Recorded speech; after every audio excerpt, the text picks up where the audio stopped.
Hey everyone, Forever2 here, and welcome back to Reverse 1999 for a new event that came out recently last week. And I didn't have time to do the event as well, so I'm pretty sure I have several days before it'll be over. And I think we have a new anecdote as well, and it's for tutus, I believe. So let's go ahead and check out this new event to Cosmic Overture in 1987. And there will be a trailer for it, and a new character is already out as well, so if you want to know who that is, let's go ahead and check her out. I believe the banner for this character will last 5 days because I have been busy as of late. This is Hissabeth, and as you can already tell, she might have some connection with Medusa, or even a snake lover, I believe. And I have not yet to attempt to pull her because I don't know if she is worth it. So if you guys tell me if it's worth it, let me know in the comment section below, because I think I might just save it. And of course, Name Day is also in the banner as well, so he's playable. Okay, so that little introduction is over, and let's go ahead and see what I'm dealing with here.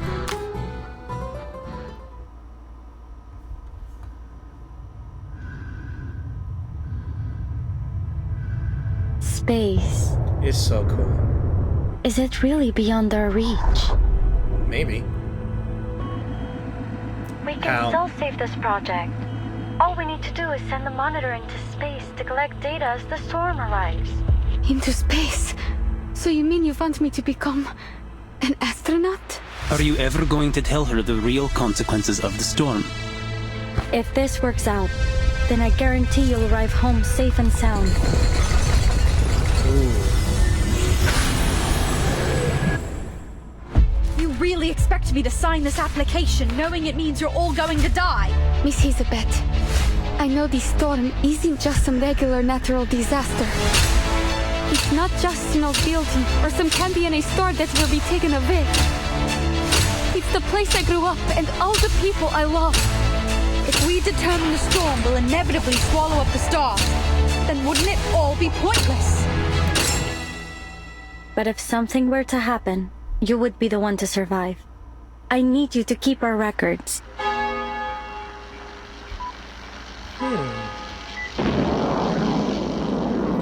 And this is actual footage. Voyager 1 will continue to explore the galaxy Yeah. on and on, traveling into the depths of the universe, carrying with it humanity's spirit of exploration. It is likely to persist longer than life on Earth. In our short lives, we come up with a lot of questions about the world. And we have to find the answers for ourselves. We get to choose what meaning we give to our lives.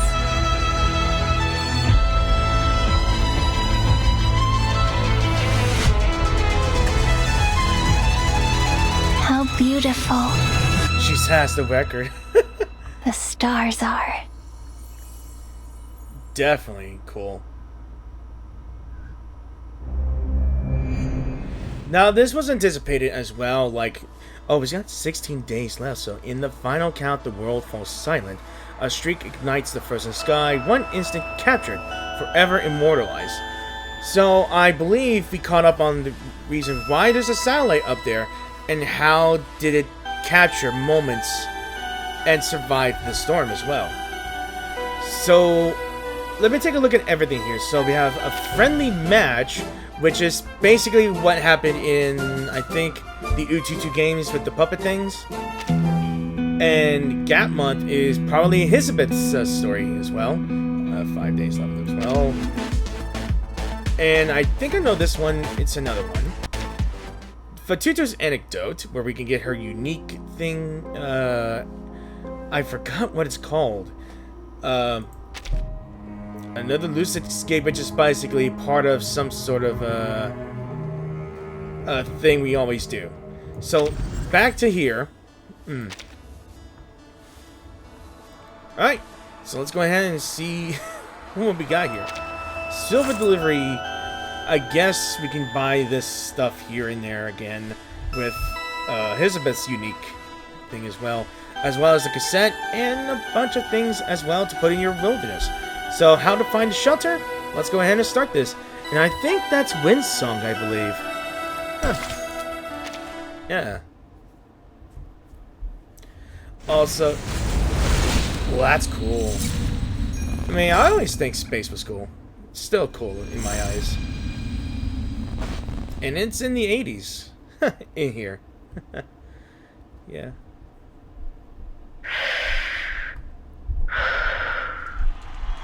Take a deep breath and relax. Okay. This is my debut. I can't fail. Not now. I have to do this for Mr. and Mrs. Kozlov and everyone in the circus. I must make them proud. Oh, she's an acrobat. Mrs. Kozlov told me that I must guide the air through my body until it finds its balance. Left. Ooh. Right? Not the top tightrope. Now, wave to the audience and say hello. Oh, no. Oh, no. Oh. I can do this. Be careful. I'm almost there. You got this. Is it even there? I didn't have time to read that. And she trips. Oh god, no. She's upside down. Я могу справиться с этим. Сначала мне нужно... Is that an incantation? There's no absolute direction up there. Up or down depends on the reference you choose. I think she has the right to know what the storm really is. We will still need to cross the year 1999. Alia, come home. Ooh. And it's not even on auto. I couldn't read that bit. Kiperina. Vitals are stable. Biometrics returning to normal. The Laplace researcher still hasn't shaken off the weariness of her journey. The medic examines her closely, weighing her emotions as she explains the current situation.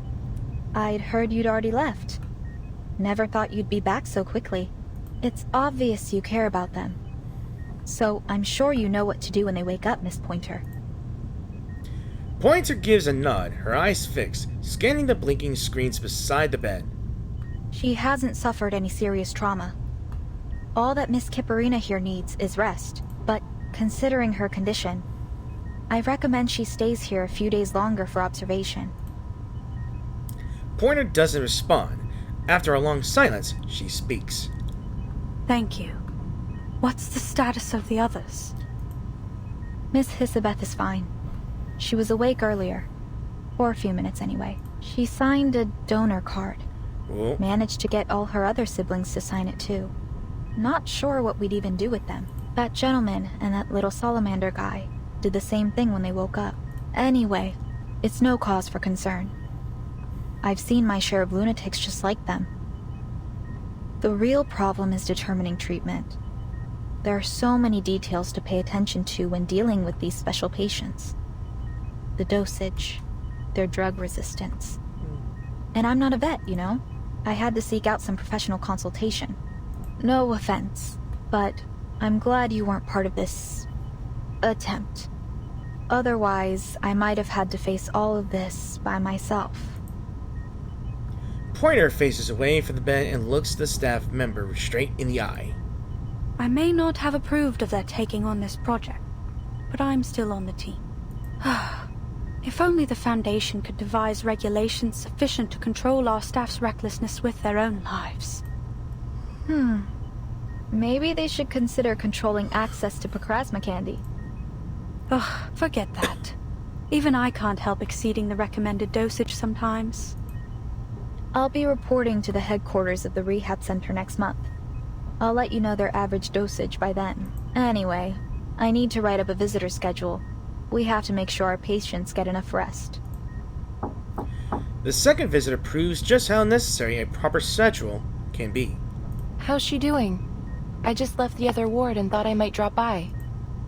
The new voice is polite and warm, but still startles them. Hello, Miss Winsong. I knew she was here. Her vitals have stabilized. We're monitoring her recovery, but the initial results are positive. We can't say precisely when she'll wake up, but it shouldn't take more than a week. Good to hear. I'll be by to visit them from time to time, following the schedule, of course. Let me know if it's too much trouble. God, it has been so many months since I played Rayashiki quest here, and I was really trying to pull for Winsong, but she was proving stubborn and I couldn't.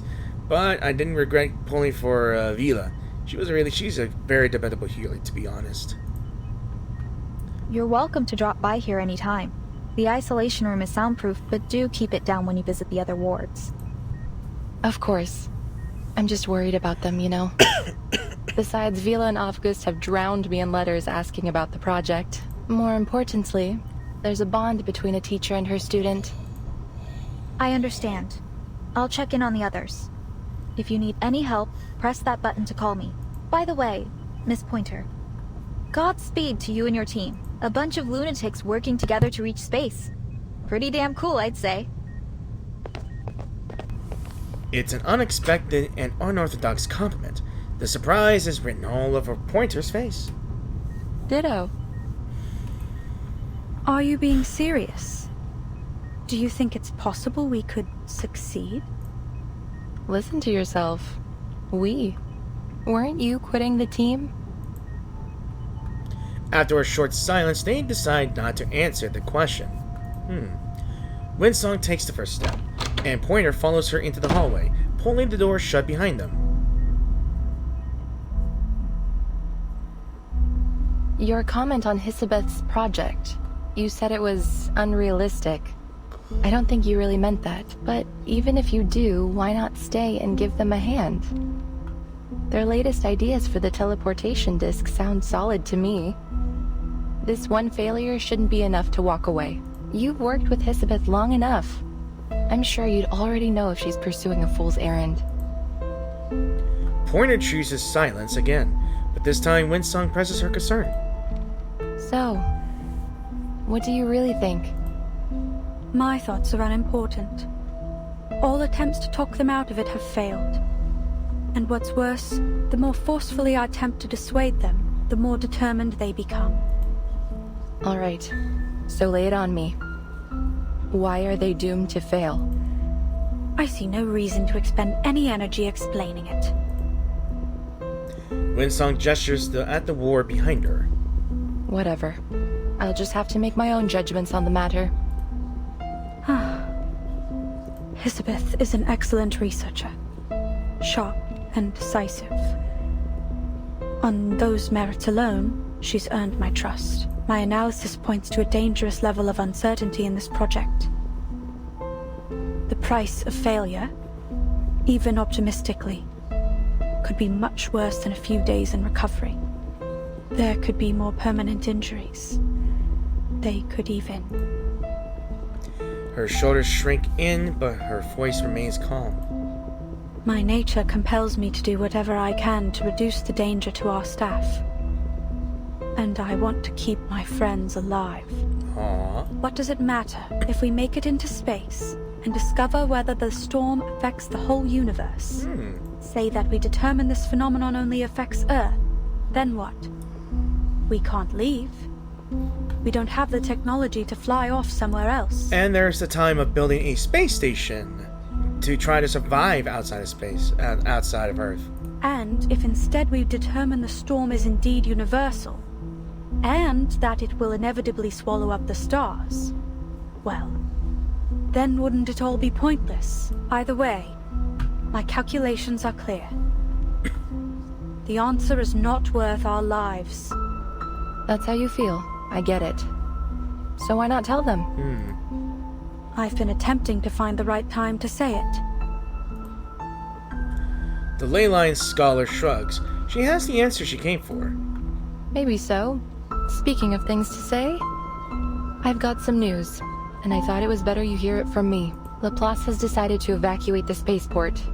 All staff on site are to be relocated before the end of the month. Evacuated? Where to?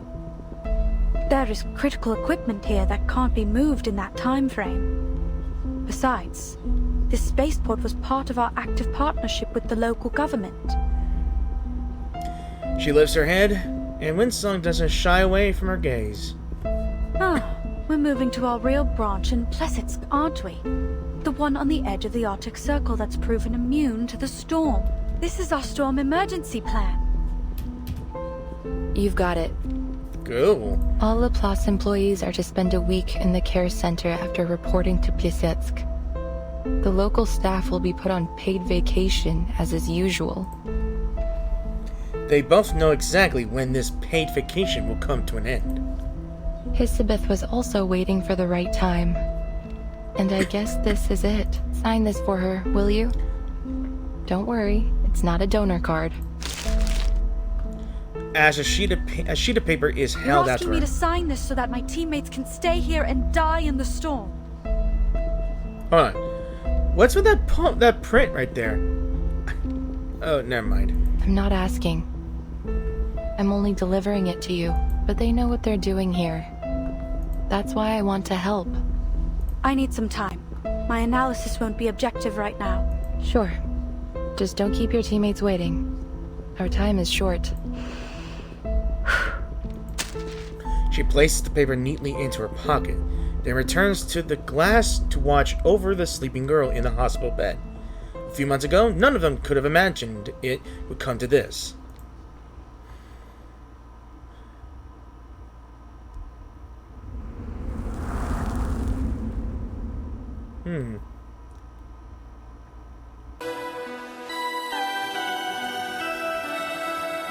The music in this menu is pretty cool. It's like kind of my kind of vibe, you know? I love synth music. So the Voyagers. I guess we're meeting with Hissabeth, apparently. The 3 fallen stars?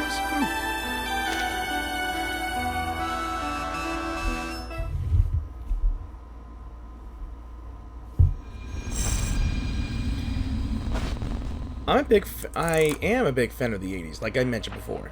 Not long ago, Voyager 2 successfully reached Uranus, marking the first ever exploration of this planet in human history. It conducted an examination of Uranus's ring system as planned.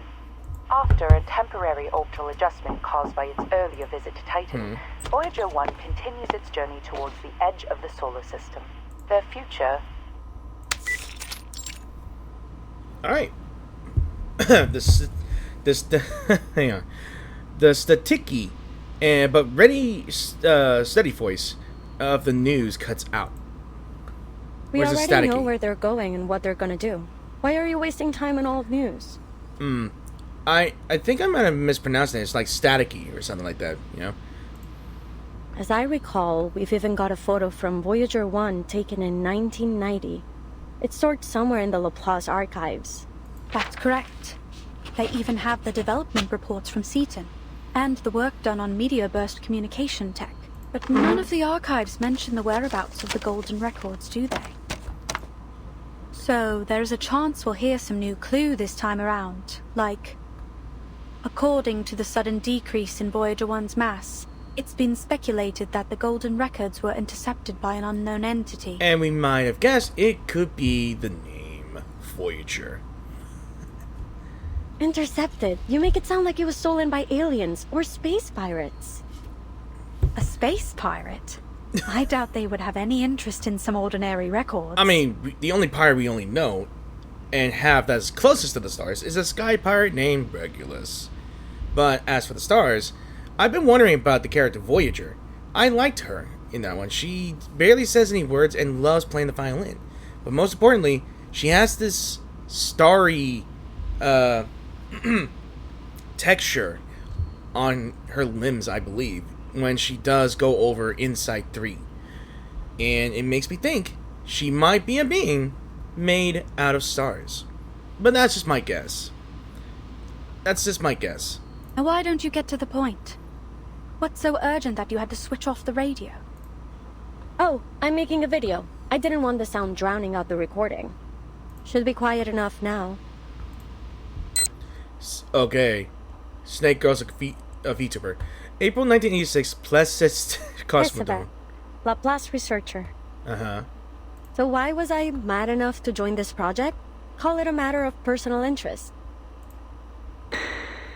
Really? How do Let you me say introduce myself in a little more detail, in case you're shocked when you get your first look at me. Are we there yet?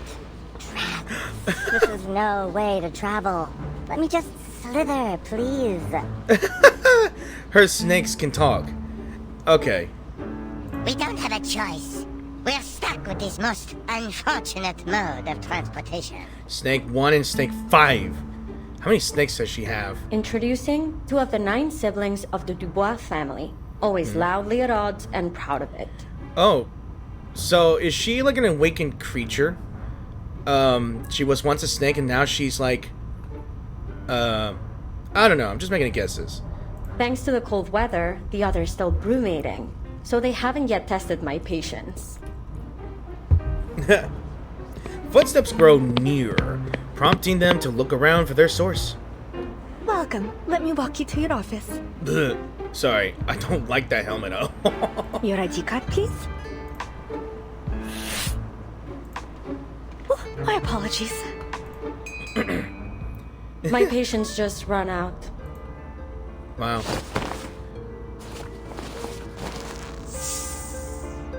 The snake twists its body away from with agility, but not fast enough. It is forced. Thank you for showing me the way. Its mouth shut. Really. I love her fangs and her scales too. Why don't we speed up a bit? This place feels as cold as a goddamn morgue. I can barely talk without shivering. When we get to the office, I'll warn them not to scare our colleagues for the 4th time. Of course. We'll ensure the heat is kept on 24/7 inside your office. Laplace never neglects the little details. Thank goodness. But I like the way how one of the snakes is holding her badge. In truth, as a reptile enthusiast, she is just trying to hide the rudeness of her surprise at seeing the cute snakes. Was it like that? Didn't see it. Here we are. Go ahead and knock on the door. Miss Pointer should be expecting you. Nope, I don't think I could read whatever that is. So, I'll just stay silent. By the way, since you mentioned the cold weather, do you need a thermostat for your lovely pets? It would be lovely. We try our best to meet all of our researchers' needs. Yep. Oh, we're all good. My coat works as a kind of thermoregulated insulator. It should be fine. That kind of looks cool, though. Understood. And please note that the spaceboat here is just a part of our local research collaboration. Laplace's official branch in Plessier is actually further north, right on the edge of the Arctic Circle. It has a strict security policy, so you'll need to file an application before visiting. There's no guarantee it will be approved either. Welcome to the Plessier Cosmodrome. Just a few steps out, the receptionist turns back, drawn by a faint sound. The little golden-scaled snake flicks its tongue at her, and... what? Was that a wink? Goodbye, little Hissy. Little Hissy. The researcher disappears down the hall, and cheerful voices ring out again. You know what, too? I think the staff here are more accommodating than most types we meet. Yeah. Or are you just being more of a jerk than usual? Now stay out of trouble, and don't call me by my number again. Just so you know, I'm perfectly willing to tie you up by the tails if I start hearing about any missing lab rats. The door swings open, preventing the escalation of their family feud. So she has siblings on her hair. Okay. Huh? I'm trying to point out where the rest of her snakes are at. So one snake is 1 and 2. What is she? I knew I heard someone talking behind the door. Glad my ears don't need tuning. Please, come in. Are you the new researcher on this project? You've got it. So, I take it you're one of my new colleagues? Ay, chingada. Oh, my eye. That took me by surprise. The new colleague's attitude seems cold to the touch. But once she steps inside and takes in the whole setup, she realizes that details like that won't matter too much. 2 devices, 2 chairs, and 2 standard-issued desks. Is it just the 2 of us? I expected you to be more rigorous as a fellow Laplace researcher. According to official records, we have a 3rd researcher on the team. An attaché from the local government. In theory, anyway. No one has ever seen or heard of them. It's just a name on the notice board. I just realized that when she said that her ears need tuning, these must be her ears. Can you imagine that? I don't think she's a robot. But I guess it's a hearing some sort of chunky version of a hearing aid? I'm not too sure. However, if you insist on ignoring our esteemed co-worker, who I mention out of deep respect for our local partners, then correct, it's just the two of us. So, what do you think of our setup? It's not so bad. At least we're in full control of our budget. At least. Although I recommend setting those budget expectations low. Cool. Everything's more or less as I expected. An undervalued project in extraordinary times. What kind of bizarre mind hatched up the idea of teleporting supplies directly into space? Do you believe our goals are unrealistic? Not at all. Only eclectic, let's say. And I've always been a fan of eclectic theories. They're often a stepping stone to true discovery. I'm certain that the combination of arcanum and science will one day make up the core of our civilization. We're not there yet, but... It's only a matter of time. Perhaps this project will be the next leap forward. So far, the teleport disk we've developed is functional but unstable. It's a one-way ticket capable of travel only within a short distance. But if we can improve its range and stability, I calculate its value to society to be potentially earth-shaking. Looks like we'll make for quite a team. She picks up the stack of files from the desk, clearing a small spot to lean against.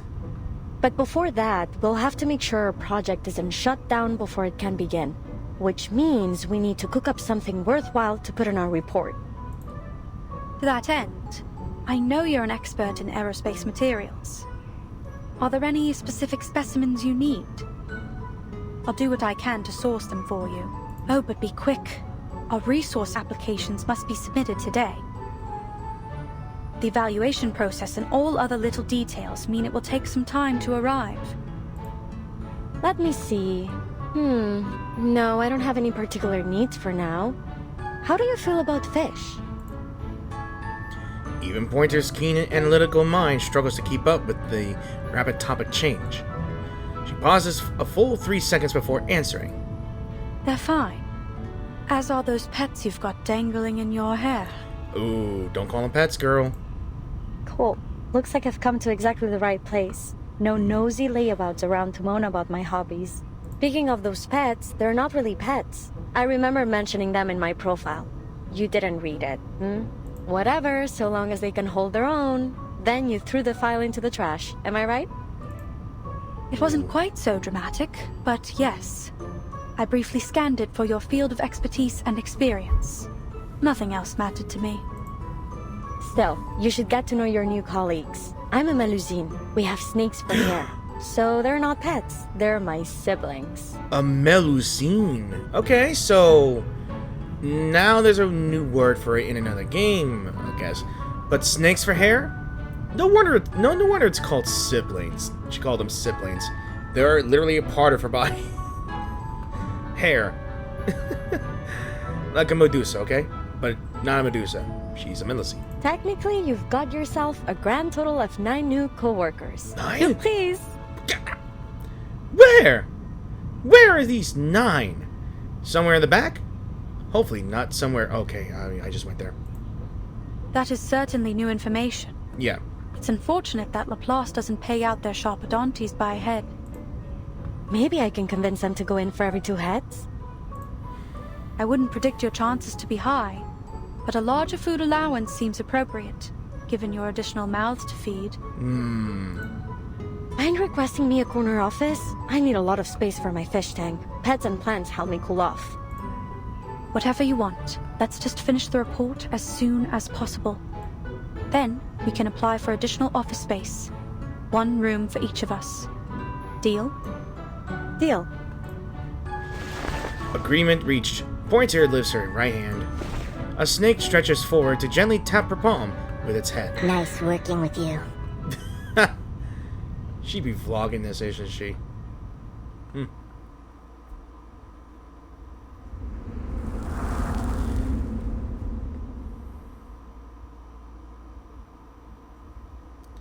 Alright, can you imagine this?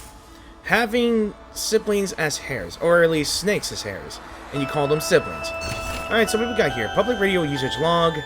Alright, so where's the radio? Alright, so public radio, 5 minutes per person per day. Listen to whatever you want, but leave an update in the log. What a radio. So 1205, restored the frequency to normal and listen to Swan Lake. 1805, tuned to a foreign station. Adjust the frequency to avoid interference. 305, attempt 39. Still a reply from the Cosmic Friend. Answer me. Answer me. You're talking about space aliens? Try again. Restore frequency. Again.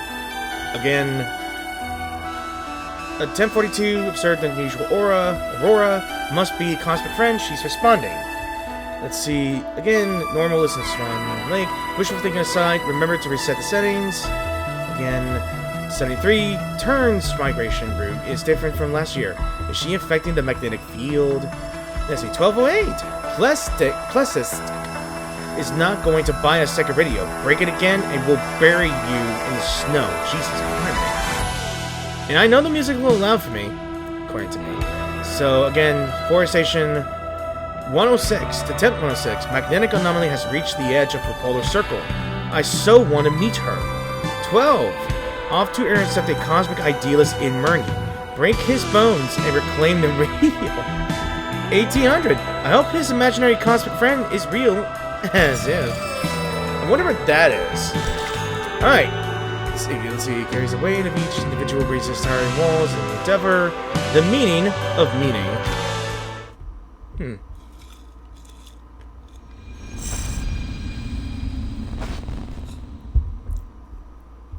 I think I had my headphones a little high for a bit.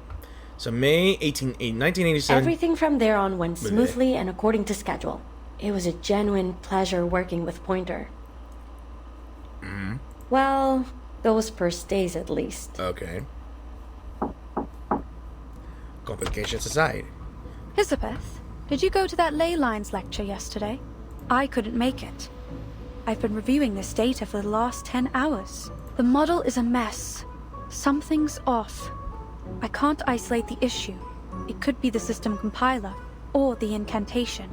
Or maybe we missed some characters when we transcoded it. Oh, the lecture? Yeah, Winsong mentioned it when we met her at the canteen a few days ago. Hold on. The chair swivels halfway and Hissabeth stands, stretching before setting her bread aside. A snake holding a data card slithers up to Pointer's feet. This is Elen. She woke up just a while ago. Elen, meet Pointer. Oh, one of her snakes. Okay, so Helen. No. We couldn't all attend the lecture, but I asked someone to take Elen there to observe. Here are the notes. Aww, that's cute. I still haven't stopped being amazed by your siblings' telepathic connection. I wonder if there is an arcane skill that might approximate the same effect. Imagine how much faster we'd be able to share information with it. Well, I hope. But I think when I saw the trailer, there might be certain limits to that skill. It's got its advantages. If you're willing to accept 8 different voices oscillating between a party and a brawl every day in your mind. So, a normal day at the bar. Hissabeth shrugs and scoops up the little snake. It shoots up her sleeve, vanishing into her blue hair to rejoin her siblings. Hope you don't mind. She's been a bit shy ever since we were little. Really? Aw, it's cute. That won't be a problem. I'll get it back to you in a few days. I just want to check if the study of ley lines can help with our aeroshell's force analysis. Is that all? You could have left a message. No need to go out of your way. Well, and I needed someone to unload a bit on. It's been months since I submitted our resupply application, and there doesn't appear to be any progress. This slow starvation for all of us is a waste of effort. They should just cut the cord and scrap all these projects they feel show no value in the short term. Look at the silver lining. We're sure to get our new offices. Office space. The one thing we have in abundance here. Oh, yeah, definitely. She waves her arms in irritation before slipping back into her usual tone. Anyway, how are things on your side? I'm free for the moment. I'm progressing just fine. Take a look. She steps closer to the desk. Hissabeth shifts some space and lays out the plans. Feel free to let me know if you require any help. I was going to get to the part, but yeah, take a look. Or Yeah, blueprints. I did say plans, so plans and blueprints may be the same thing. You know, for all the time we've worked together, there are still many questions left unanswered between us. Uh-huh. I'm curious. Why did you choose this project? Hold on, let me see. I see plans or blueprints for a spacesuit, plans and schematics for a space shuttle, and is that a breakfast menu? Hang on, let me see. I can faintly see... I think that's pancakes? I think there's a pancakes?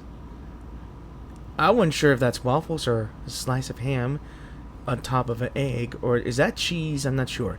Then I think this might be a poster of the circus, because I know for the fact that in the beginning of the video, one of the characters, I believe, is I guess, acrobat of a circus, and I think that poster is one of them.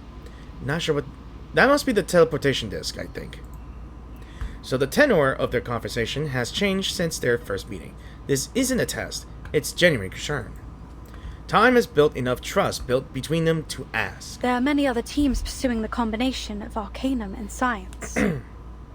I think one of them is presently working on cleaning incantations and plant-related rituals. Why choose Plesetsk? Is it that you feel your expertise in material science will be of most benefit here? Or do you have a particular interest in the aerospace industry? I would say the former, but I think it's more about space, I think. Don't mistake my intentions. I'm happy you chose to join our little team. You've performed exceptionally well so far. If I had to put a finger on it, I'd say it was curiosity. I really want to know where those golden records will end up. She rolls out the blueprint before settling into a relaxed posture. Remember what I told you about my parents? They were studying information technology at Laplace before the first storm struck.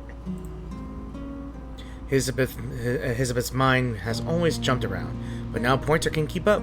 She knows to wait for the point to come back around. I can't wrap my head around that stuff. My whole life has been a constant stream of information. You wouldn't believe how distracting it is to have 8 voices in your brain, bothering you night and day. Still, all 9 of us enjoyed reading.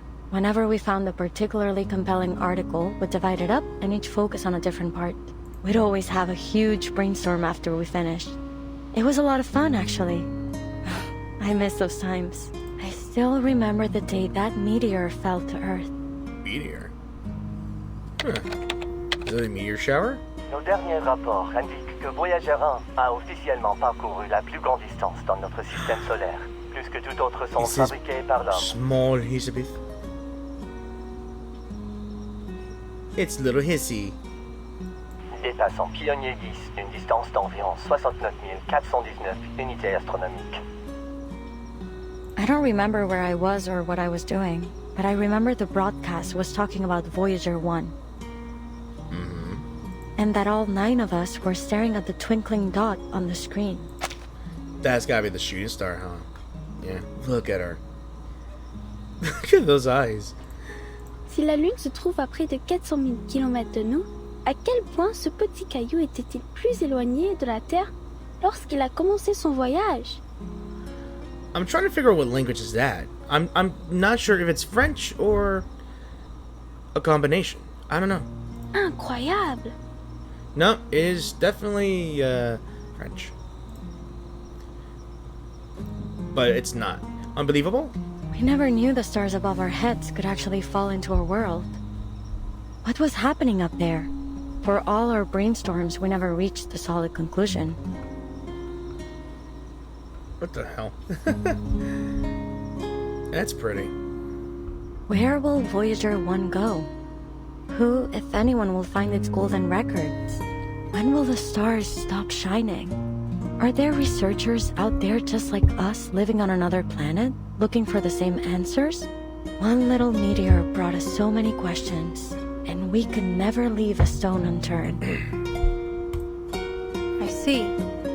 That's why you joined this project, despite its lack of immediate contributions to society. Nonsense! Our work is critical to the future of aerospace engineering. We've got plenty of contributions to offer. This time, she's the one holding up a hand, waiting for a high five. Was that an attempt to cheer me up? Girl! There's no need. I'm not easily discouraged. Pointer, don't leave her hanging. Give her a high five, just please. Palm to palm, their hands meet for just a moment. You've warmed up a bit. Yeah, thanks to the 24/7 heating, and because I keep all of us well fed. Speaking of, I'm headed to town to find a restaurant. Care to join me? There's some decent food in Plassets now, thanks to the new policies. Do you want anything in particular? Your call. Back then, we never thought to ask why our supply application had been put on ice for so long. I wonder.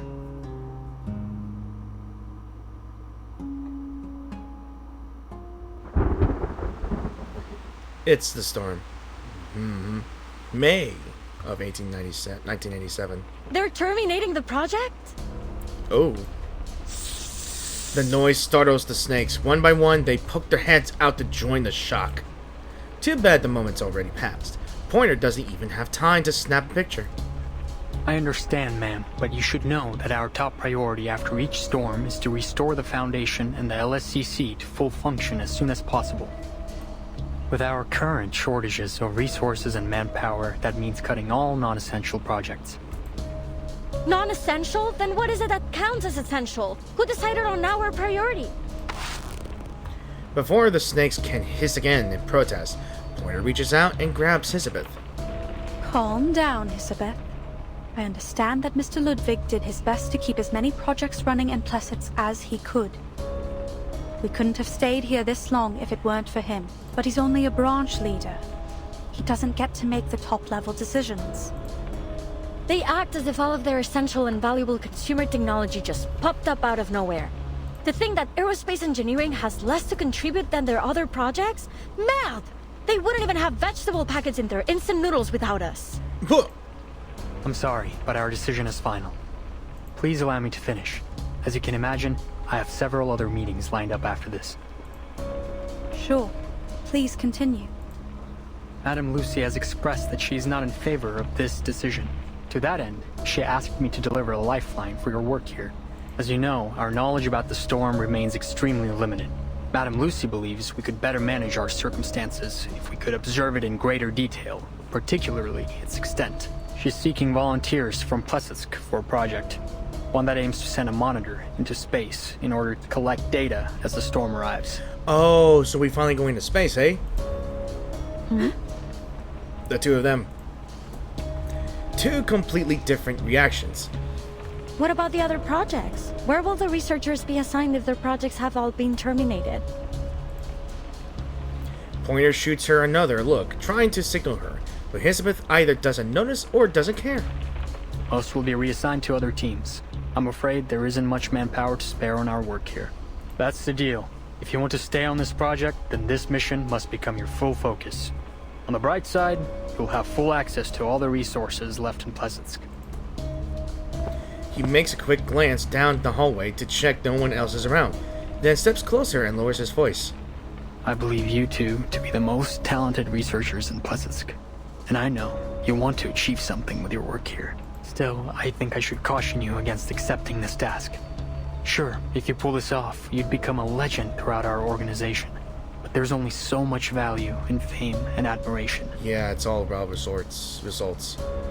And what would happen if we were to fail? I'm afraid your best hope would be instant death, and it may be much worse than that. No one knows for certain what the storm can do after all. I'm not sure this is worth your lives. Noticing another researcher approaching from the far end of the hall, with luggage in hand, he steps back, readopting his cool professional tone. Alright, that's all. I just need you to confirm that you've been informed. You'll have 24 hours to respond to our request. Yikes. After receiving the official documents, Pointer and Hissabeth return to their office. They say nothing for a long time. The weight of the decision before them deserves their silent consideration. Finishing her deliberations, Pointer clears the air. Hissabeth, I know you're a big supporter of Madame Lucy, but I'm sure you agree this mission is a statistical death sentence. If you're struggling for a way to say no, what the? I'll come up with it. Is she passing out? What? Her words don't seem to have any purchase on her fellow researcher. Hissabeth looks up at her with a puzzled expression. Sorry, what? Never mind. I've got good news. What was that? I just talked to Winsong. She's got a solution to one of our major issues. How?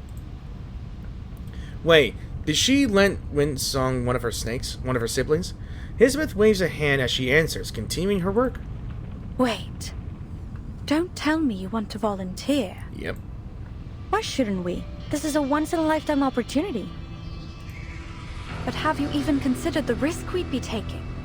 Like the liaison said, we'll have all the equipment we need, with a project that's progressing smoothly, working towards an achievable goal for the common good. It is almost like the universe is within our grasp. All we must do is make our teleport disc work. God, I love this music. It's not that simple. We'd still need an astronaut capable of launching the monitor. Who could we find that would be capable of acclimatizing to a zero-gravity environment under high heat and pressure in such a short time? That's the good news. Winsong already found us an ideal candidate, an acrobat. Yes, it is her. Hissabeth finishes her task and holds out the sheet to Pointer, a follow-up work schedule. Here, I made a list of issues we'll need to tackle. Of course, that's only assuming you'll accept Madame Lucy's mission too. I remember we talked about space exploration when I first arrived in Plassets. You said you wanted to know what's going on up there too. So tell me, what price are you willing to pay for that answer?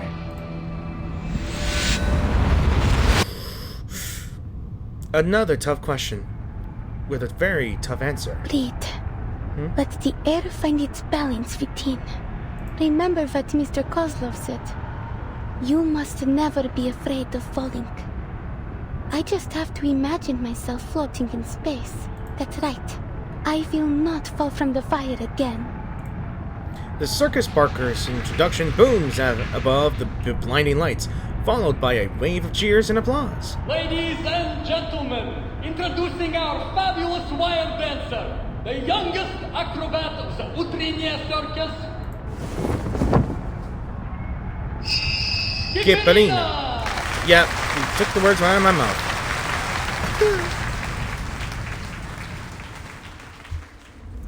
I'm guessing we're gonna get ourselves introduced to Kiperina.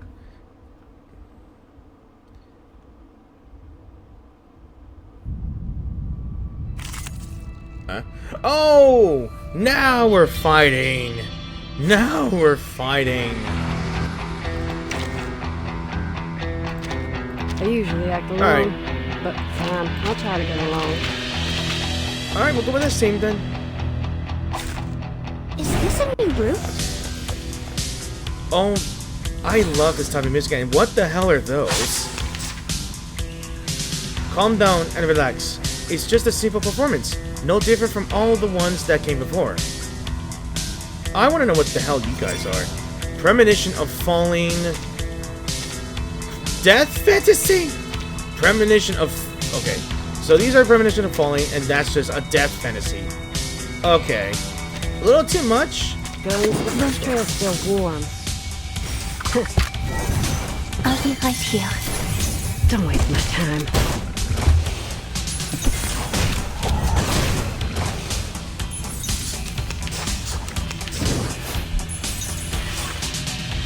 What is that stupid face joker here?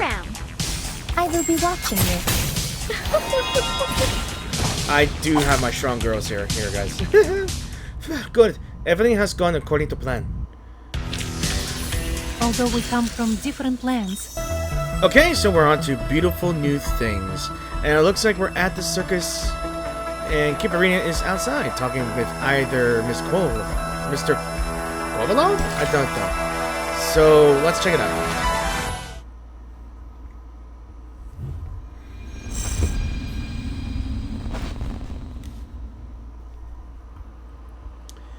And I noticed that my mouse is going to be dying here, so June. Kiperina, star acrobat of the Utrenia Circus. Why did I join this project? Well, I guess I'm trying to help in any way I can. Like I always do.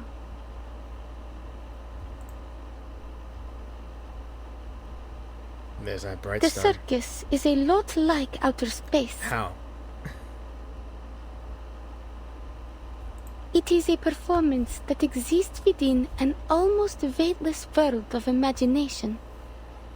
Close to reality, but at the same time, unreachable. I've come to love the life that Mr. and Mrs. Kozlov provided for us there. And I never thought it might end.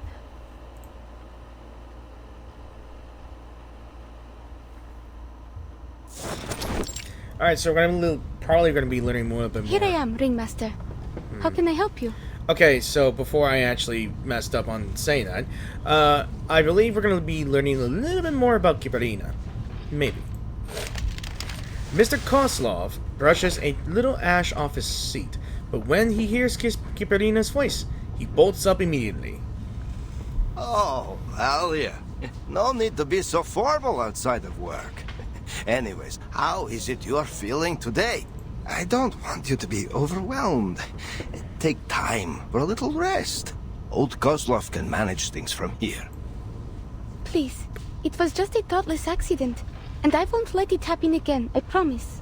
I've fully recovered. I know you're worried about me, but just ask anyone and you'll know I'm not lying. Even Mrs. Kozlov agreed. See, I can even put on my fireworks show again. Light bursts from her outstretched fingertip, briefly illuminating the space like it's midday. Like a plant drawing in sunlight, absorbing it, storing it, and then releasing it again. So her arcane skill is like fireworks? Cool. A beautiful, if useless, arcane skill. It's not useless. Oh, more beautiful than ever. It seems you've mastered the techniques that Miss Winsong taught you. There's no doubt our Alia has a budding talent for these ley line things. Please don't start that again. I already told Miss Winsong that I had no plans to leave the circus. I know. Such a loyal star you are. Oh, but there's something I should tell you.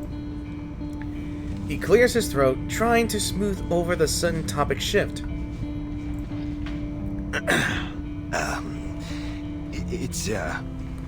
We're going to hold a show up near Mirny. They say the night sky is beautiful that far north. Perhaps you might even see the aurora. All of a sudden? But it's so far from here. Are we in trouble? No, everything's fine. It's just Mr. Kozlov wrings his hands.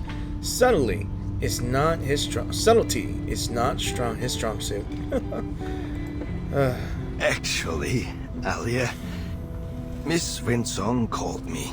A friend of hers would like to meet you in Mirny. I apologize if I'm not reading this right.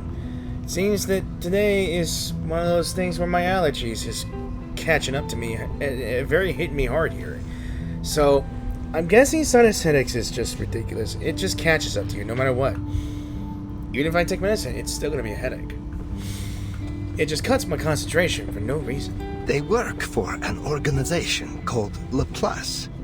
I made inquiries at the arcane market. They have a good reputation. Someone even told me that they were related to the St. Pavlov Foundation. That big organization that recruits all kinds of arcanists. We are old, Alia. But your life has just begun. If you were to join Laplace or the Foundation, you'd live a much better life than any you could have in our little circus. Do you want me to leave? Aww. No, Alia. We just want to let you have another try. There may be some training involved, but we will not force you to stay. You can quit anytime you like. Natalia and I, we hope you will have a safe and happy life. After that last time when you fell from the wire, we just can't bear it. Oh, no. They're worried for her because yeah, she may have tripped off the wire performance a bunch of times, and I guess they're at an age where they are not too young no more. I mean, they are at mid-age, I guess, but they can't do much about it. And they're seeing Kiperina as their own daughter, maybe. Young, you know, a young life should pretty much live better lives than staying at the circus. Even though you always know that Kiperina might be thinking that all she knows is the circus life, and she enjoys that simplicity of the life of the little circus. But the question begs, with her arcane skill even useless, it could be much useful in Laplace or the Foundation. Why was Kiperina, an acrobat, chosen to be in that project? That's what I was thinking, you know? Then I'll go, Mr. Kozlov, if that's what you want from me. You gotta make the choice yourself. Sensing the compromise in the girl's words, the man sighs and pats her head with a broad, fatherly hand. We don't want you to leave, Alia, but this is an opportunity for you to live in comfort and safety. You're just 15. Wait. We don't want you to have to learn what it feels like to scrounge for food in the freezing wild. She's 15? I mean, I could figure that out when I looked, but really, she's young. Makes sense now. She is young. And trying to live in the circus life while trying to scrounge up for food? Yeah, it makes sense why he's worried for her. He leaves it there. Some memories aren't worth retelling, not to a child. Let's just give it a try. What do you say? You will always be welcome to come back to the Utranyaya when you want. We will never turn you away from your home. I just realized something. So he's telling her to go to Laplace or Foundation, and yet she's being recruited to go into space of all places. Not sure which is more dangerous, being in the circus, almost tripping on the wire, or living the life of the circus, scrounging the outside frozen wilds for food, or going to space where there's many dangers ahead if there's one tiny slip-up. Well, if training's involved, it should be okay. I've always known that. She smiles, but it's not enough to hide the quiet weight of her insecurity. Miss Winsong gave you her card, remember? I forgot where I put it. I figured they wouldn't ever find the need for a living light bulb. Alia. Aw, don't joke like that. So, then have you already planned a route, Mr. Kozlov? Are we traveling over land? When do we set off? And what are we taking with us? What's the weather like in Mirny? Should I pack some warmer clothes? Oh, it's been a while since the last time we restocked the medical kit. I'll check it later. We need to prepare for the animals' transportation. Of course. It's all in hand already. Our Alia, always such a self-starter. Muttering, Mr. Kozlov turns away. It sounds more like pride than complaint. Laplace sets a very high standard for its staff. Our Alia could only have been chosen if she were very special. Just see how she pays attention to each little detail. The clever girl waits until Mr. Kozlov has disappeared. She rarely lies, so on the rare occasion she needs to, no one ever suspects. The card's still with her, tucked inside a pocket of her coat. Tucked in the... Okay, I think I read it wrong. She isn't sure whether she really was... Oh, damn it, it's late. Wants to chase after a far away, wider world. Beansong. Ley line scholar. That's a cool card, though. I still don't get it. What even is the study of ley lines? Is it like arcanist engineering? Or math? I've never seen or heard of anything like it. If I start to study these ley lines, does that mean I'll have to leave Utranyaya forever? That I won't be with Mr. and Mrs. Kozlov in the circus anymore? She's still waiting on an answer from her mind, her heart, somewhere. So for now, she'll go back to her room. Купол нашего цирка был украшен миссис Козловой. Она хотела, чтобы он отражал красоту звезд и невесомость космоса. Какой прекрасный вид! Смогу ли я когда-нибудь увидеть его снова, если уйду отсюда? Maybe. But I want to read what I did not see here. Was it... Hang on.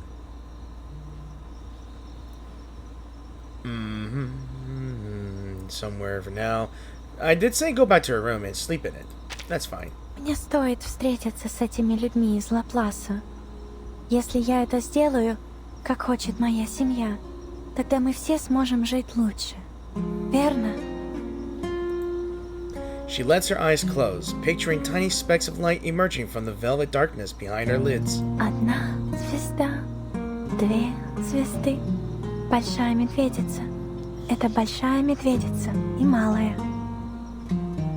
Мирный. Не думаю, что мы когда-либо были там раньше. Кажется, что я уже знаю, как выглядят звезды оттуда. Как странно. Интересно, если звезды когда-нибудь исчезнут с неба, исчезнут ли они все в один день? А на что похожи их мечты? She drifts off to sleep. Soon she finds herself walking through Myrni, holding a sparkling star in her hand. Myrni is a place in the far north where you can see the aurora. She hopes it's as beautiful as it is in her dream. Beautiful? Gunshots. What? Over there! Keep up! What the hell is that? Oh no. Oh no. Damn! Is that a bear? But it's so fast! It's not a bear, it's a kid! How did it get in here? I've never heard of any kind of critter around here that can pass through walls like that. Oh, don't do this. I got it! Over here! Hey! Help! Quickly! Bunch of morons. Okay. Get their asses. Tell me when you need the job done. I got a hunter right here. Put you down. Am I seeing things, or have I gone snowblind? What the hell was that? What exactly are we chasing here? Hello? Hello? Damn it! Our comms are shot. We can't reach anyone. Keep it tight, boys. Stay sharp. Still warm. The music's a little loud because I have my headphones volume a little louder.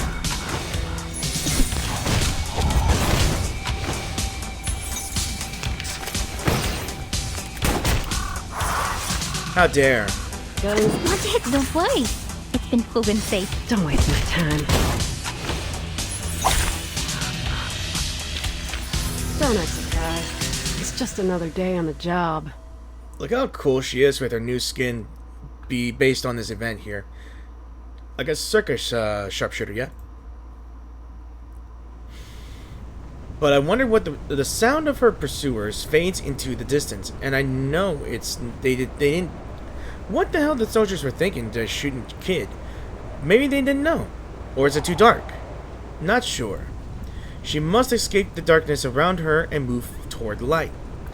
Where there is light, there is life and other voices.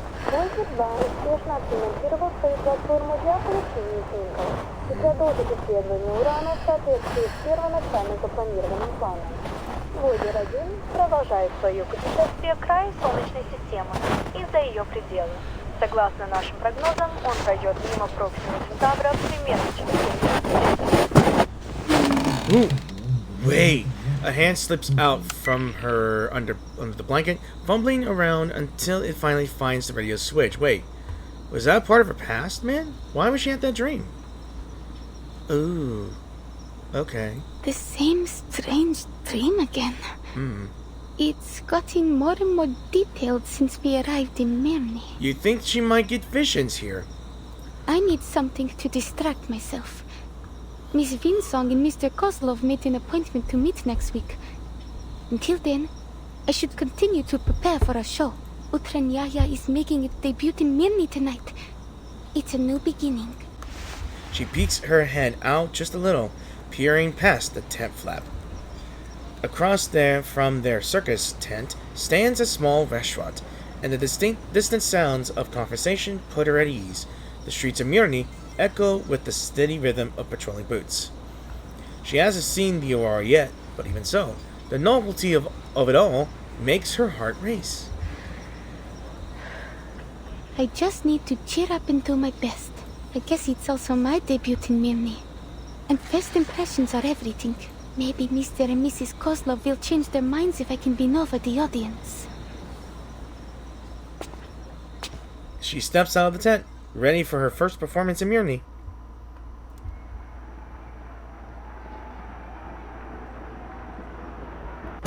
Ow. Ah! Okay. Ladies and gentlemen, introducing our fabulous wild dancer, the youngest acrobat of the Utrinier Circus, Kiperina!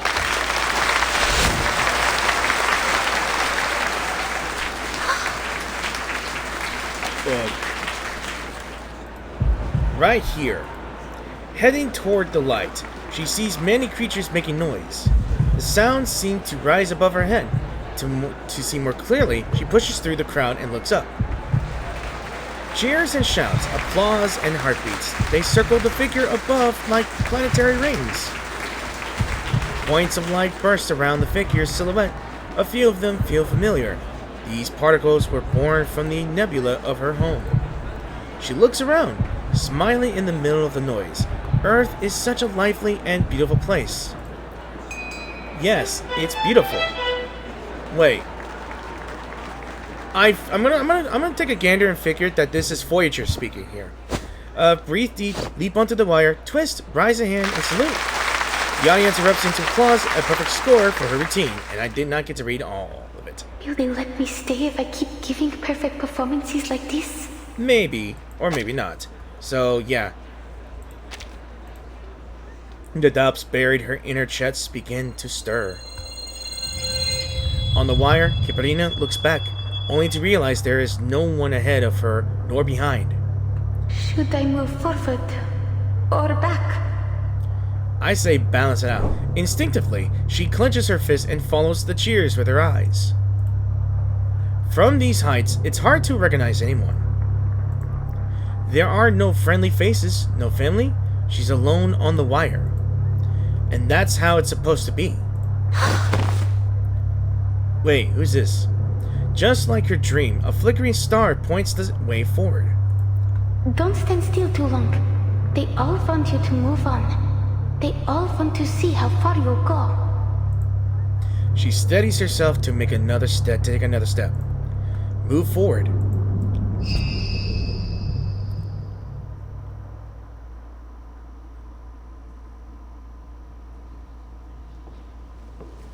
The show is over. The audience gone. Mr. Kozlov packs away the stage props, his voice booming with pride. Natalia and I were a little worried for you back there, but it seems our worrying was for nothing. The show was even better than we hoped. You did such a good job, Alia. The audience was thrilled. I knew we came to the right place. I'll ask Natalia to prepare us a proper banquet tonight. Something to reward our darling Alia and celebrate your new job at Laplace. We still don't know about that yet, but I'll try my best. I know you can do anything once you make up your mind to do it. And now, I must go discuss tonight's food with Natalia. He walks off, still rambling. With the props in hand, Kiperina looks around. The massive tent now holds just two small figures. One is her, and the other is the girl from before. Who is the girl from before? The girl seems lost in the performance. She stares up at the stage, her eyes just as bright as the star that guided her to the other side of the rope. Perhaps she's taking a break, or waiting for someone. She might be waiting for you. She knows that Utonenjaya never turns away lingering audience members, but talking to new people has never been her strength. Still, the show reminded her, sometimes it's worth taking that step forward, even if you don't know what comes next. She doesn't hesitate this time. Hello? Yes? Damn it, what a cliffhanger. But it is late for me. I'll be going. Okay, it is now Monday in the morning, I believe. I had to sleep in because I was tired, and okay, so looks like we're probably in the city parts of Mirny, and I think this is where that's Hissabeth, I think, and Kiperina as well. So a score of time. Alright. Chapter 5. Alright.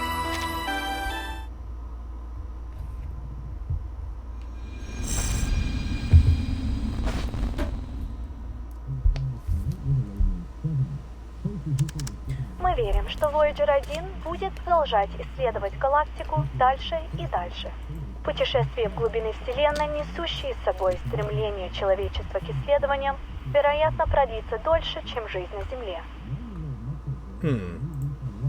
The radio catches her new friend's attention in an odd way.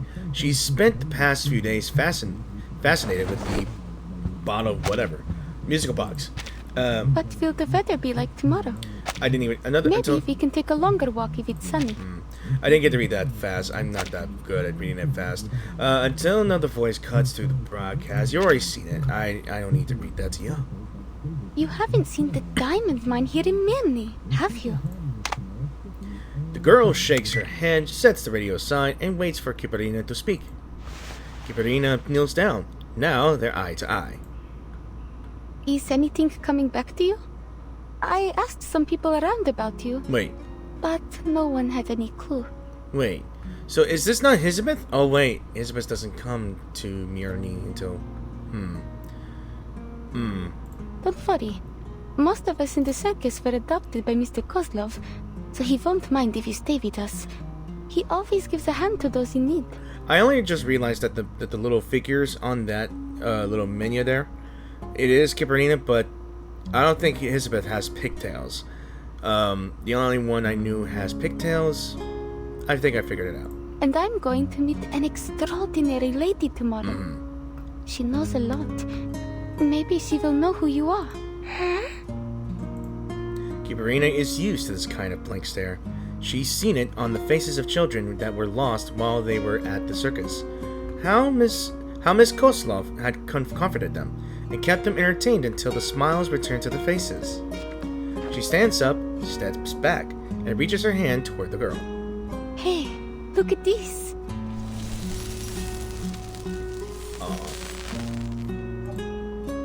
A soft glow blooms at her fingertip, warming the tent with this light. It's my arcane skill. It's not very useful, I know, but don't you think it's pretty? People say it looks like the stars. The tiny light served its purpose. She seems far more at ease now. I could do it again if you like. Let's try something. Can you spell your name? The girl's eyes are the colorful, crooked row of blocks placed in front of her. She doesn't know anything about the writing of this planet, so there's no way to share her name or where she's from. But this creature wants a name to communicate with her. She understands that much. The blocks form a messy, colorful path. A logic forms in her mind. Kiperina searches for something familiar among the colors. Long journey. Traveler? Sounds like you just picked these words up from the radio. Did you go on a long journey to reach Mirny? How was it that Mr. Kozlov decided on our stage names? Give me a second. Long journey. We could call that a voyage. That would make you, who traveled a long journey, a... Voyager. Voyager. Yeah. Kiperina stretches out her hand and traces the imagined path of the Voyager probe. The girl watches for a moment, then imitates the gesture. Kiperina. It is Voyager! Sorry. She twists her finger and points to herself. Voyager.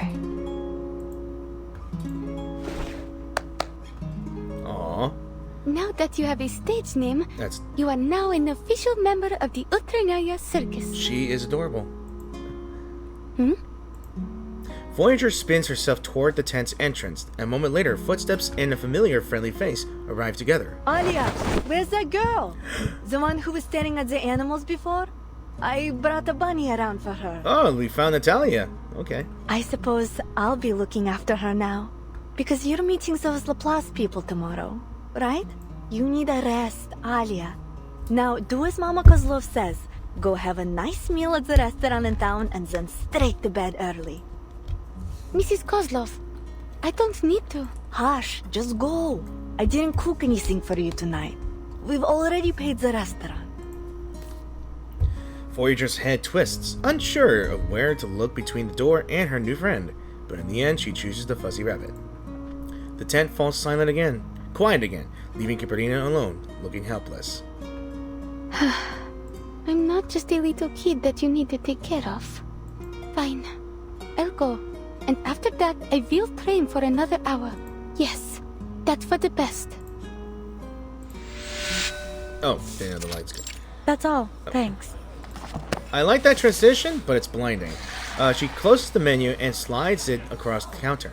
Sorry, it sometimes takes us a while to decide on an order. So, you were saying, you found a strange girl here in Mirny, and then? Hold on. That special device you're holding. Did you get it from Winsong? Yes. Before I came to Mirny, I fell from the wire during a show. And Miss Winsong happened to be there. I don't remember the details, but she said my arcane skill was able to protect me. She helped me draw out the aura from around my body and analyzed how it worked. Though I didn't understand that part at all. The name of her theory is still clear in my mind. The study of ley lines. She gave me this device before she left. She said it would make it easier to control my arcane skill. Mr. Kozlov wants me to give it a try again. So I've decided to go see her tomorrow. Cool. She's a great researcher. The study of ley lines is still highly theoretical. But as we say at Laplace, theory often lays the foundation for practice. If you do decide to join us, I'd be happy to write a reference letter for you. You're a Laplace researcher? You didn't already guess? My colleagues often say I dress, you know, like a mad scientist. I guess it's that. I never thought I would meet a scientist eating at a little restaurant like this. Oh, please. I'm sure you're aware that scientists are living things too. We need to eat just like everyone else. A few little snakes poke out of Hissabeth's hair, nodding along with her laughter. One tilts its head up, letting Kiperina stroke it. Its scales feel smooth and cold. Looks like you meant it when you said you're good with animals. I spend a lot of time with them at the circus. I even helped raise one of our bear cubs. Aww. Kiperina hadn't been in the restaurant long before Hissabeth walked in and sat right beside her. And one of the snakes takes the lead in inspecting Kiperina, who greets it kindly in return. That's all it takes for the two to find a common ground. Huh. You know, you haven't answered my question yet. Why do you choose to be an acrobat? Oh. That's nice here. Don't you find it scary to walk on a wire all the way up in the air? I suppose it is a really cool job, though. Well, it is cool, I have to admit. But what I really like about being up on the wire is that when you look down, you get to see a view that no one else gets to in their daily life. When I stand on the wire, the audience below look just like stars. And it feels like I'm floating in space with them. Isn't that great? In that moment, I stop worrying about my performance and forget all expectations. I can just be in the moment, shining like a star. Oh, intriguing. You know, in a way I came all the way out here because I had the same thought. I want to work with the smartest minds in the world, whether humans or arcanists.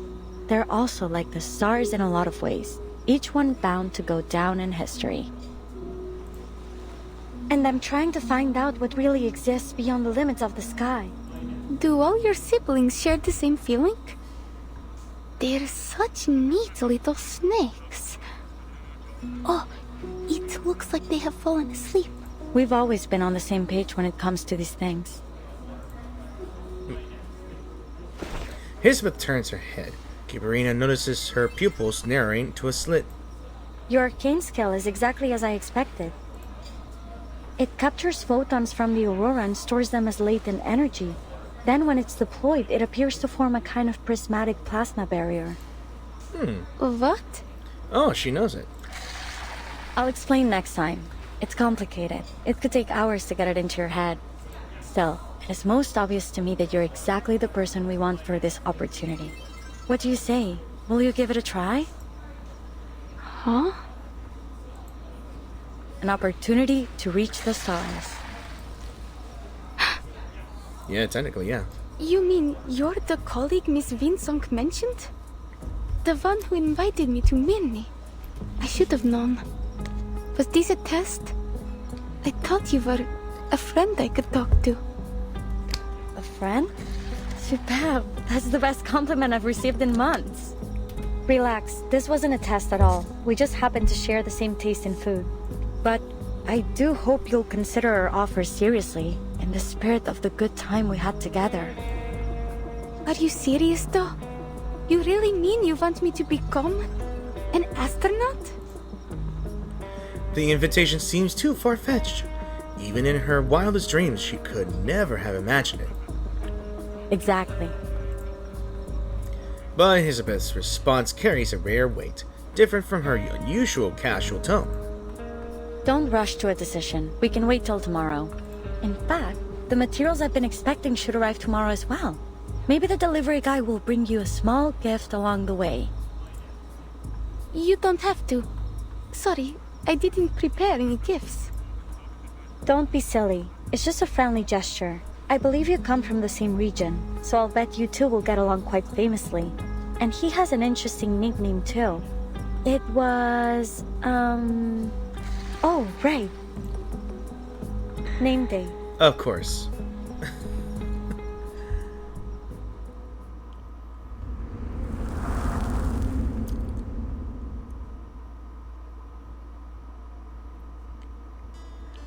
Alright, we got two more of these stories here. Let's pick this one. So, the Great Utunanya Circus. The dark is all around. Okay. Alright, we have the best stage on Earth, each show as unique as a flake of snow. We bring the most spirited performances in the world. Elijah can turn any animal into a finest steed alive. Frasios' performances will make you laugh until you cry. And Kiperina, our tiny and adorable aerialist, walks on a wire, so thin no one can even see it. Ringmaster Kozlov has folded his entire life's reputation into this little tent. Not from now until next month, this new world welcomes you. Alright, it's pretty cute, I guess. Alright, then unexpected encounter. Okay, an accident occurred once here. No, it was right. Alright, let's see. Is this gonna be long? Alright. Surrounded by light and feeling no pain, the screams and footsteps around her are crystal clear. The first footsteps she hears are Kozlov and Natalia's. Their voices are more familiar than her own heartbeat. The clatter of goat hooves belongs to Elijah, still midway through his riding performance. The particularly light, quick footsteps are Fazio's, a habit left from his juggling practice. Everyone stay calm, her arcanum has protected her very well. A strange voice. Must be an audience member stepping onto the stage. Relax, girl. Try not to think too much. Just tell me, what do you see now? This is unbelievable. I see a star. A shooting star is flying right toward me. A stranger crouches beside her. The light dims just a little. I'm going to use ley lines to dissolve your arcanum. Stay relaxed. Talk to me about anything. What hobbies do you have? Maybe they're not really hobbies, but I like to listen to the radio and weather reports. I also like exploring strange places to keep from getting lost. I memorize all the unusual looking trees and rocks along the way. That star is still twinkling. That's not normal, right? Don't worry. Maybe everything today happened just so you could meet that star. Let's just keep talking.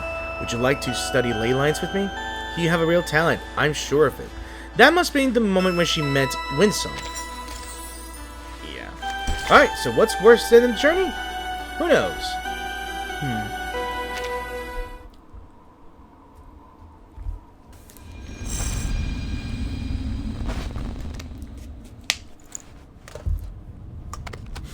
Ship models made of bone, delicate painted eggs, rusted parts, and yellowed scraps of draft paper.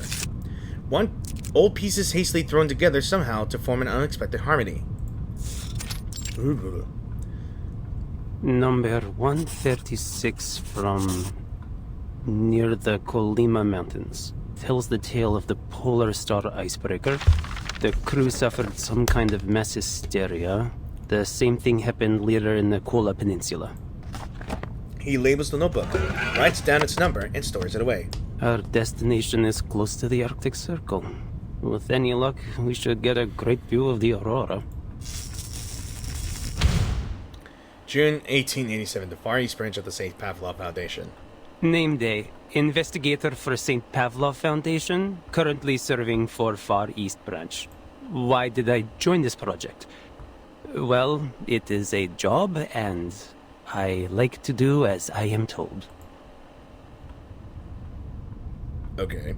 Neva River, Lake Ladoga, Sphere River, then Lake Onega. It takes less time to travel by water. Maybe I can even buy a small gift along the way. What sort of specialties does Mirny have other than diamonds? Oh, maybe I can stop by Petrozabotsk on my way back.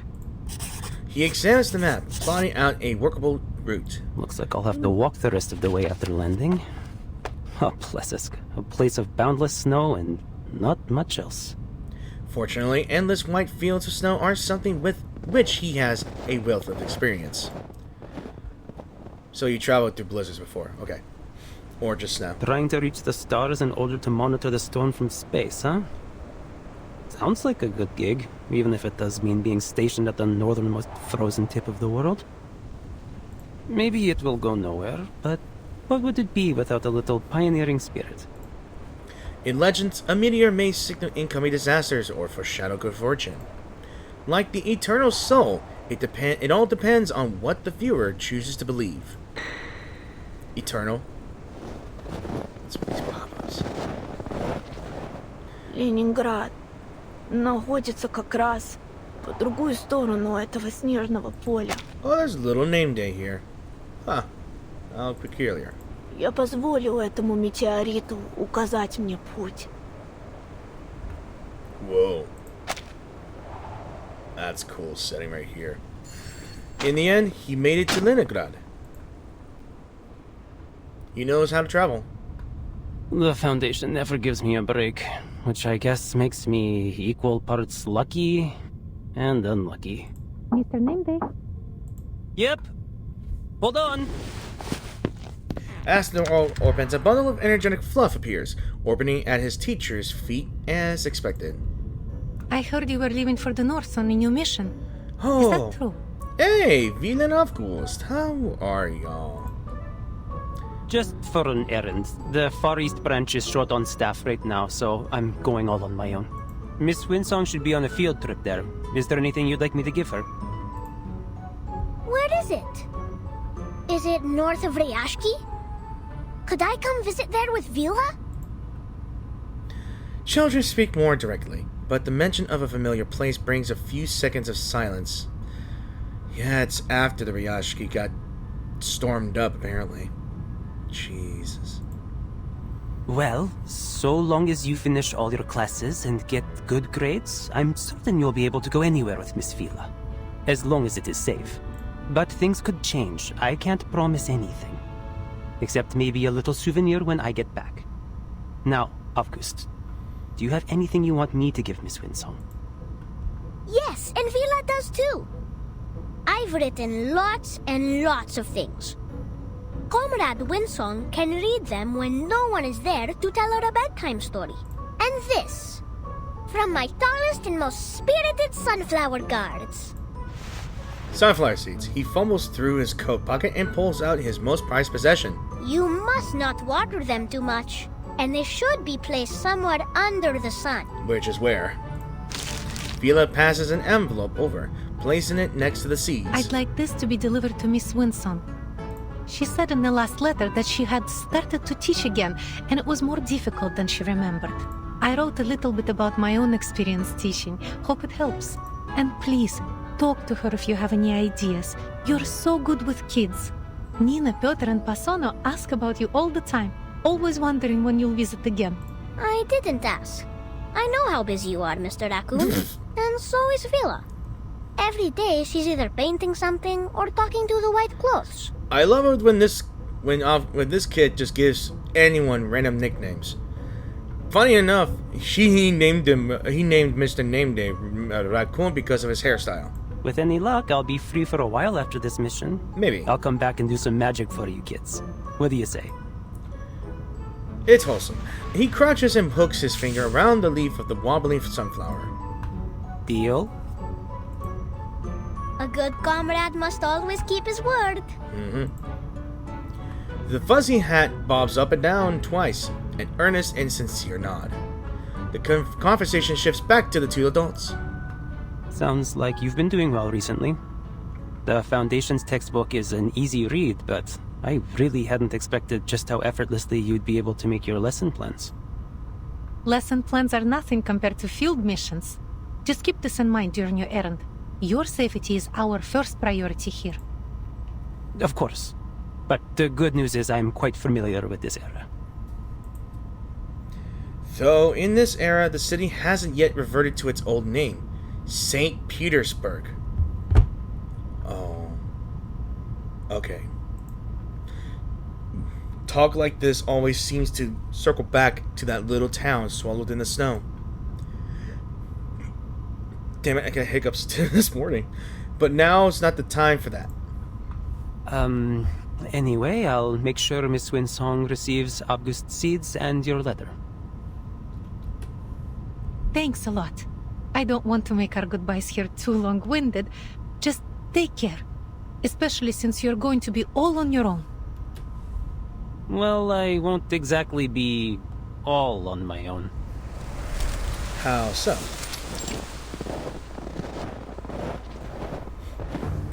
Hey, so, any idea how far off this place is? What?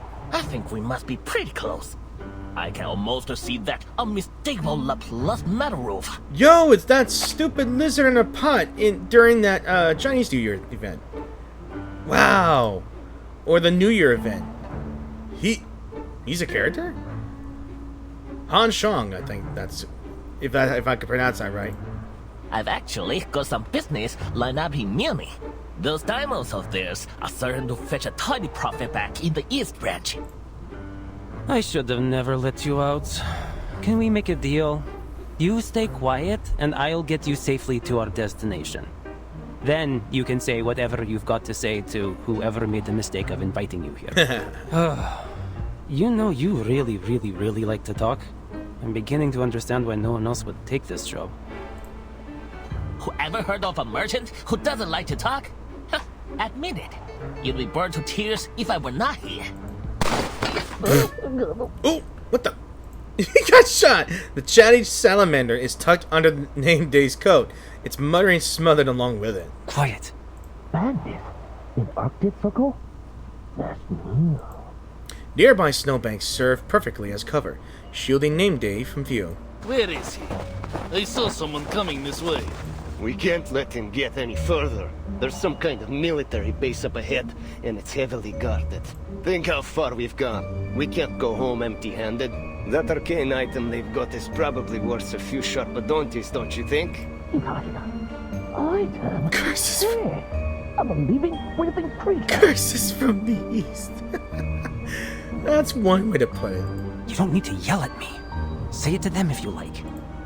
A branch heavy with snow snaps and it's broken into a stick that fits its grip comfortably. What? Are you sure? Never mind. What should I do? Anything. I just need you to draw their attention. I am not letting them anywhere near Plesitsk. This way! I hear something! Keep up! A dark shape juts out of the snow. The odd appearance of a strange metal vessel draws every eye. 大姐，留下买路财。 Name Day's blade lands right in time, stopping the hand reaching for the vessel. Sabia. Ooh. So he can craft invincible blades, okay. You know, now to think about it, I gotta do something for a character here, but... Oh, we get an assist here. Ugh, but too bad I gotta change characters. Alright.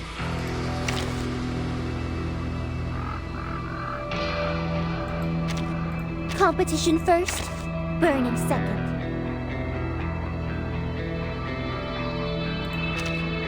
I really want Alright. to remain neutral. Let's see how you do. I'll do whatever I can.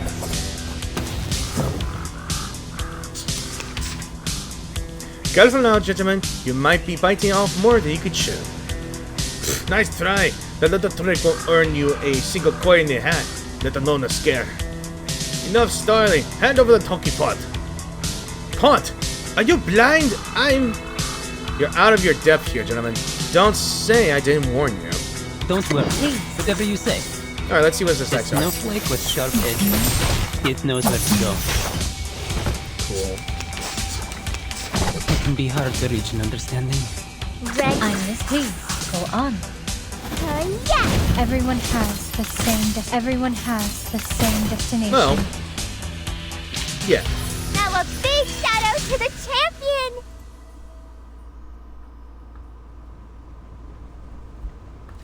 Name Day tosses aside his stick and scoops up a handful of snow. The robber's footprints trail away into the distance. If they had one redeeming trait, it was knowing when to cut their losses. What we waiting for with that knife? Oh, well, it's more of a collectible than a weapon. But I guess you understand now why they sent me to escort you instead of hiding you in the back of some truck, huh? Because he's living inside a golden pot. Or somewhat of a rusted bronze. I didn't see a single truck headed for places called our whole journey here. By the way, was that knife thingy part of our kin skill? Why don't you just make a gun instead? Because I don't know. Times have changed, friend. Blades are out of date. You should give yourself an upgrade and start blasting. Basically, he's telling him to become a cowboy. Bang, bang. Something like that. Nah, I'd probably be serving with Xeno if I was any good with guns. Valid. Have you ever heard of that legendary pilot from Xeno, the Baron Switch? The Baron Switch? Oh, is he talking about, crap, I forgot. Livia? If you were really important, then you would get a guard like that. All that being a noisy little salamander gets you is a guy that can turn trash into knives. That's nearly the most useless arcane skill I've ever heard of. I say nearly, because it's still better than mine.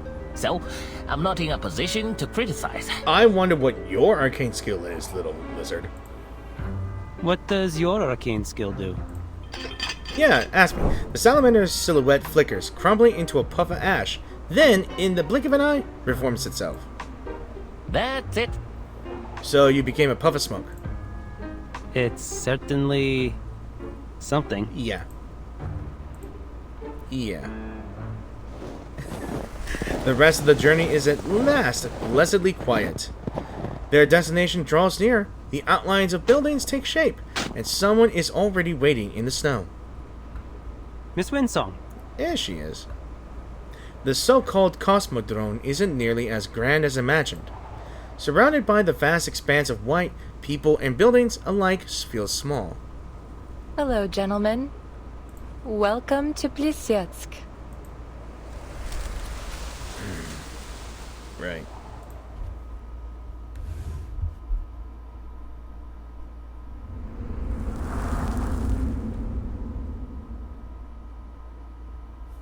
Alright, let's look at this one. So, have you heard? Let's pull up a chair.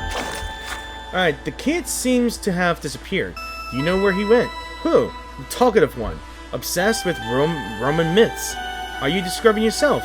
Name Day. I'm talking about Name Day. You were closer to him than I was. Why ask me? The only thing I ever talked with him about was those myths. Our conversations were usually limited to German folklore. He seems to always keep people at a distance. Nonsense. He hated German mythology. Stop projecting. As far as we talked, it seemed like he loved German culture. We talked about it all the time. Two Foundation staff glare at each other in the cafeteria, on the verge of fighting over a man they thought they knew, until a third person sits down between them. Hey, you're talking about Name Day? He took 2 months off. I think he's on vacation. That workaholic actually went on vacation? I thought his life was nothing but work and collecting trinkets. So where did he go? No idea. We only worked together on one mission, but he was a decent guy. Did he ever chat with you about anything else? We talked about folk legends. Roman? German? Gothic. Wow.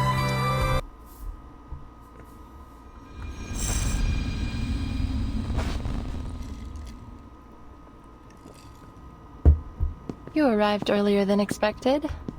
Pointer and Hissabeth will be happy to know you got here safely. Oh, FYI, Pointer was the researcher who introduced me to Laplace. You might have met her before, in Rayashki. She's occupied with a few important visitors right now. We'll talk to her later. As for Hissabeth, you can meet her in person and save me the trouble of an introduction. She pushes open the door. Meanwhile, on the other side of the building, Pointer enters through another door. Our appointment was set for an hour from now. You're a bit early, sir. Pointer steps aside, motioning the people hurrying behind her to go in first. She studies the quiet girl, not finding anything particularly unusual. There wasn't much work to do today. And Alia always has everything prepared ahead of anything important. It's nothing to worry about. Please take a seat. Windsong and Hissabeth will join us later. If you have any questions, feel free to ask me. Thank you, ma'am. Please call me Kiperina. I have something to ask you.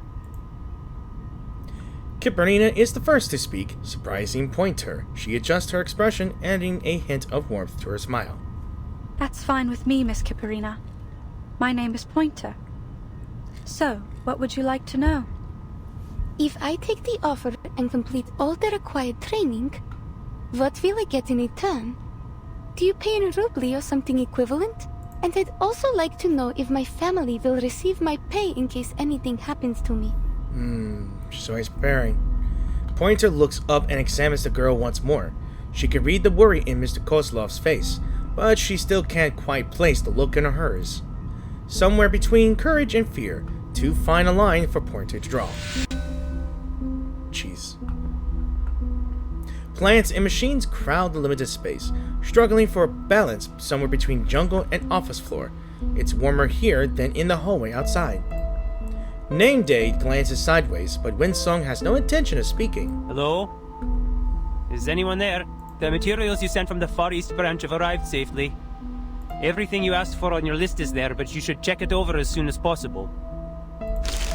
He scrounges around for a clear spot on the desk and pulls a metal vessel from his pocket, revealing a little sleeping salamander roused from his slumber by a tap on the head that sends off a puff of ash into air. Hey, wake up. You're at work. Hissabeth emerges from behind the machinery and offers a brisk wave to Windsong. Windsong, back from the mine already? Are you going to throw a welcome party for our new colleagues? The mine can wait, but I can't. Those materials are top priority. Now Hissabeth turns her attention to the young man in front of her. Thanks. You might have heard of me. My name's Hissabeth. You've read our proposal, haven't you? It'd save me a lot of trouble if you had. I'll catch you up with Pointer as soon as she's available. Name Day finds himself staring at the curious little snakes poking out, swearing he saw one flick of its tongue. There's no time to hesitate. He decides to follow proper etiquette, handshake, then introduction. Name Day, Foundation Investigator for the Far East branch. Mind if I ask you a question? Go on, but this is an office, not an interrogation room. She looks around with an airy glance and, spotting the extra object on the desk, gives the little salamander a second gentle rap on the head. Why did you ask me to smuggle in this runium? What? Don't get me wrong, I didn't report it. It's just... it's odd.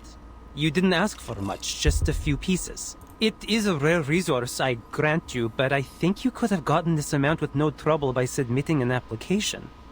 All you'd need to do is wait for a few weeks. Was it really worth the risk? Yeah, because we don't have a few weeks to spare. Saving every bit of time we can is vital. It is as precious as this bag of sunflower seeds from a distant land. You don't find them often in these parts. Here. She lifts her hand and tosses Hissabeth a small cloth bag.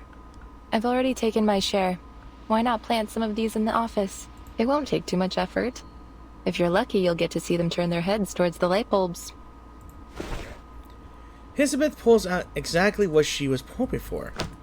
Rare arcanum energy, tossed carelessly into the air but caught with practiced ease. Actually, Mr. Nameday, you're the perfect man for this job. You knew what you were smuggling, you had the perfect excuse to come here, and you were kind enough to help. It was quite the effort to track you down, you know? So, how did the trip go? Any trouble?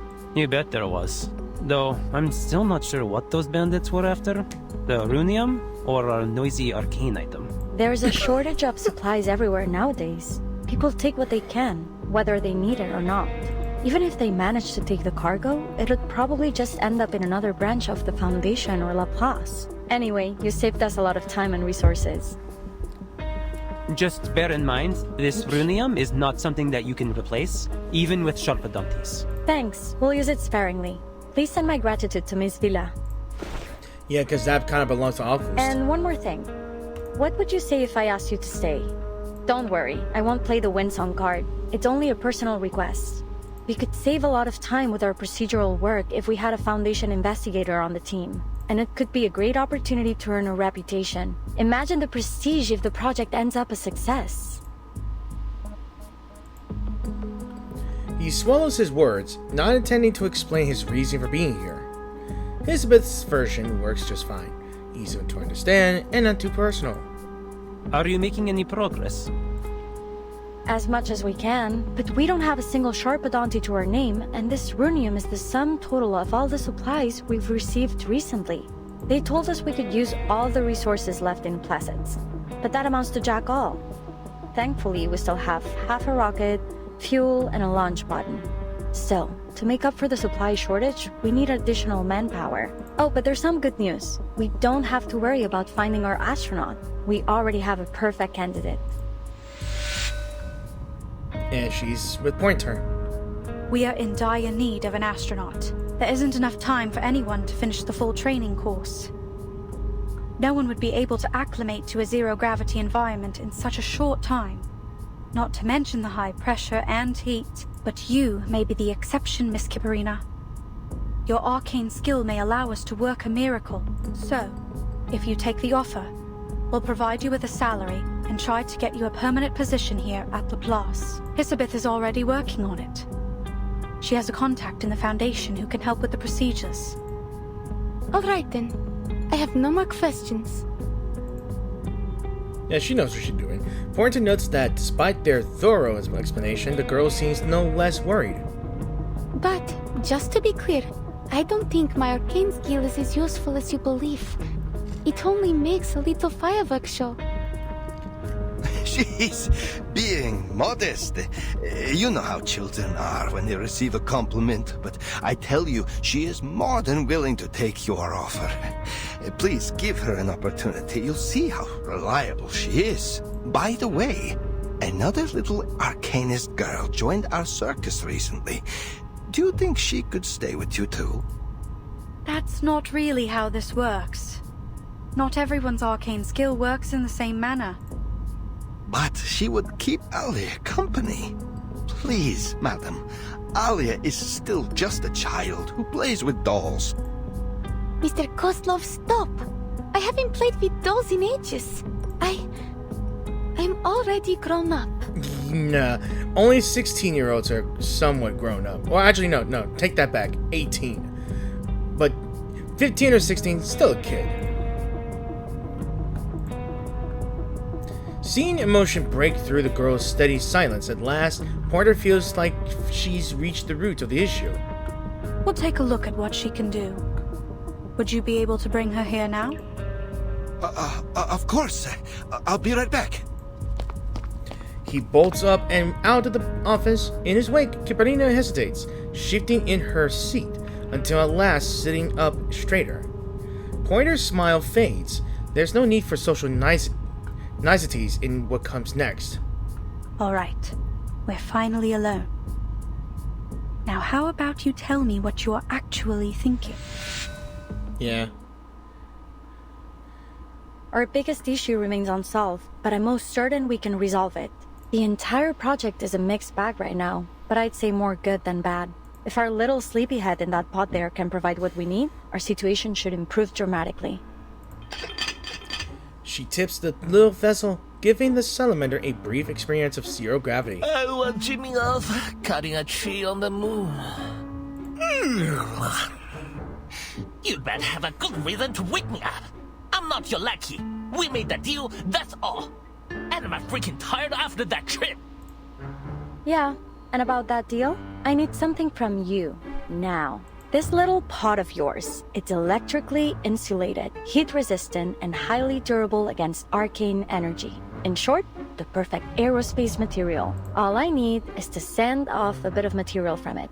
Don't worry, just think of it as dental work. Wait, you haven't paid for that yet.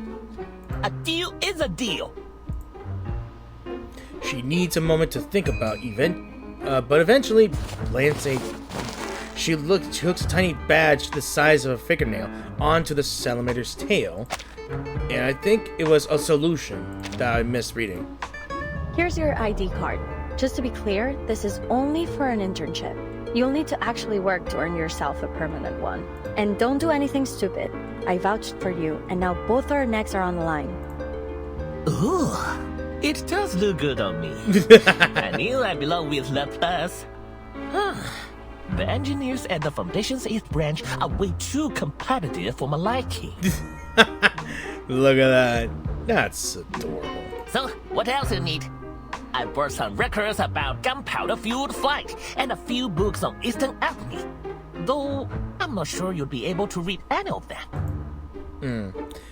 As the little salamander chatters on, she flips over its vessel and inspects it thoroughly before pointing to the square markings on the vessel's base. The others gather close, unable to resist their curiosity. What does this mean? Oh, that? You know, I got this part from the Panjiayuan antique market. It's not a genuine antique, but the craftsmanship is quite excellent. Oh yeah, is she holding them upside down? It looks like it.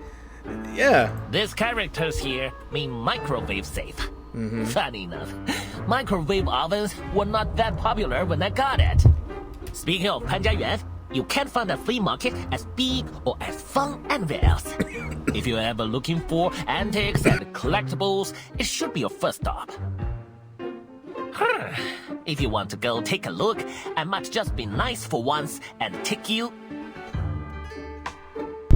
I had a cough. I was drinking my tea and I drank from the wrong pipe. It gave me a coughing fit. A little salamander notices the eager eyes.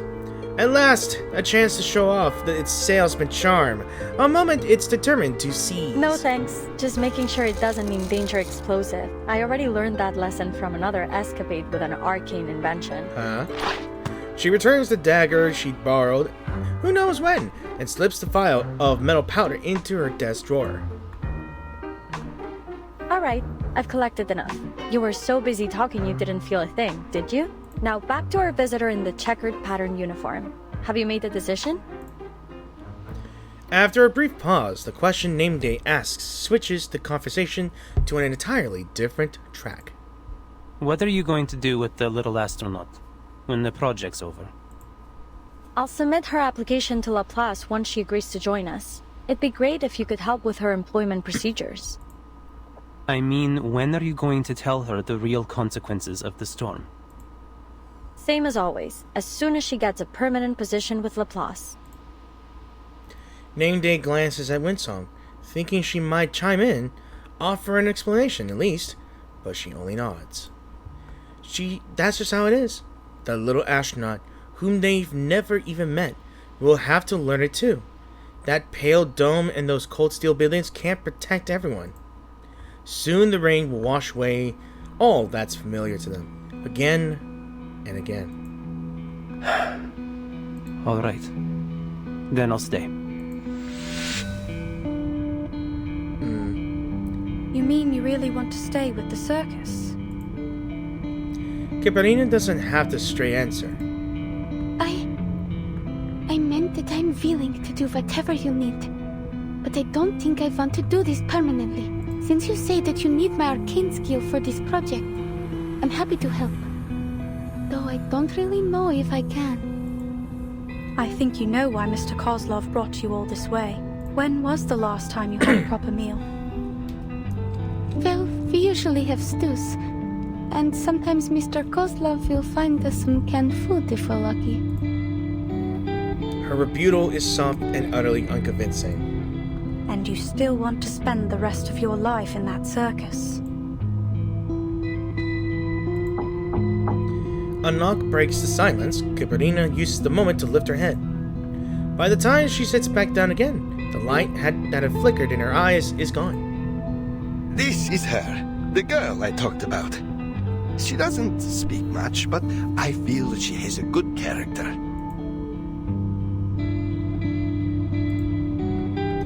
The girl casts a sweeping look across the room, pausing briefly on Pointer. Don't be shy. You can sit next to Alia. What were you talking about? I hope our Alia didn't cause any trouble, madam. He steps into the room, noticing immediately that Kiperina is fixated on the parcel in his hands. It's filled with things he and Natalia packed. Things they thought the girls might need. Mr. Kozlov, will I ever have the chance to return to Utranyaya? Probably not. Probably not. I'm just saying. Probably not. Alright, let's see. Oh, looks like it's a little boar fight here, because if I see 3 stars, you know what that means. Mid-boss.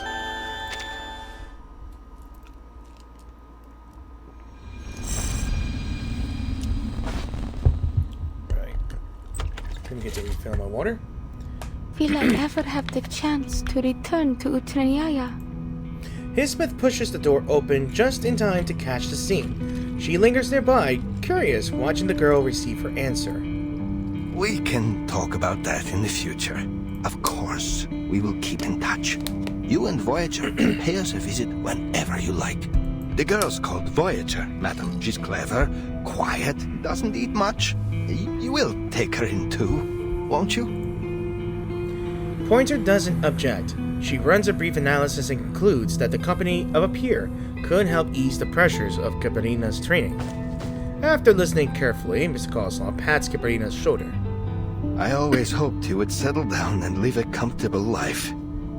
Promise me you'll do your best, Alia. Yes, Mr. Kozlov. Oh, you finally reached an agreement. Cool. Looks like I won't have to do any more explaining. If you're saying goodbye soon, maybe you ought to consider bringing her a party gift. She looks like she could use one. Yeah, something to remind her of home. Name Day picks up the thread without missing a beat. Winsong steps forward just in time, joining Kiperina's side, and Hissabeth trails off. Or maybe you can offer a few words of encouragement? What do you say? Mrs. Kozlov spies Kiperina rubbing the device in her hands with her pinky, the one Winsong had lent her earlier. He knows her well enough to understand the meaning. Nervous. He has no idea about the device's exact value, but he's certain it's not something he'd easily find in a circus. Right, a gift. I'll need some time to prepare it. Let's make a deal, shall we? You'll get your gift next time you pay a visit to the Utranyaya. That way, you'll keep us in mind and come home again one day. I was worried you might not want to travel such a long way for us. I feel, Mr. Kozlov. I'll find my way back to Utranyaya even if you've moved to the other end of the world. She struggles to lift the parcel Mr. Kozlov gave her. Nangday quickly steps in to assist her in placing it on the table. Time flies. The thought pops into Mr. Kozlov's head, but what he says out loud has nothing to do with it. That's my girl. Remember what I said? Do the best that you can, and have no regrets. Natalia and I don't have to worry about you, do we? No. I'll give my best performance here, like I always did with Utranyaya. Almost like she's trying to convince herself, she nods twice in a row and makes a solemn promise in her most serious tone. A question rises up in her, just below the surface. How can she be so sure? She chooses not to ask.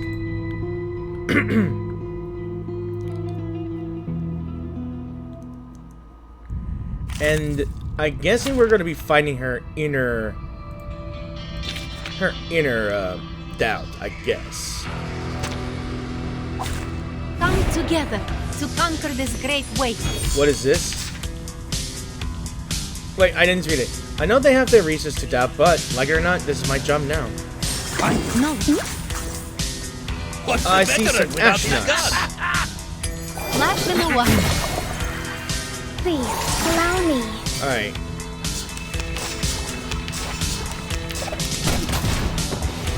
Didn't get to read that. He shot a galaxy. Alright, let me take a look at you guys. Cosmic Reserves and a regular Space Force. Okay. Go on and annihilate them. Stay back, I say. There, my stock and grace.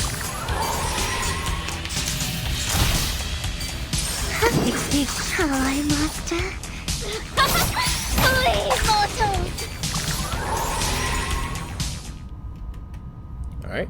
I should stop dwelling on what they said. The only thing that matters now is living up to the trust and expectations others have placed on me. Our courage and determination broke. June 1987. Plastic. I am not gonna pronounce it because I can't reread that fast. How do you feel? Plastic. Intense nausea is common for the first few months of zero-G training. I think I'm fine. Okay, so her new outfit. Here's what I'm thinking. I think this might be either her old Insight 1 outfit or Insight 2 outfit. I'm not too sure. You're very kind to ask, ma'am. Her first training session was rough and more than a little messy, causing her to throw up. Pointer helped her to the infirmary.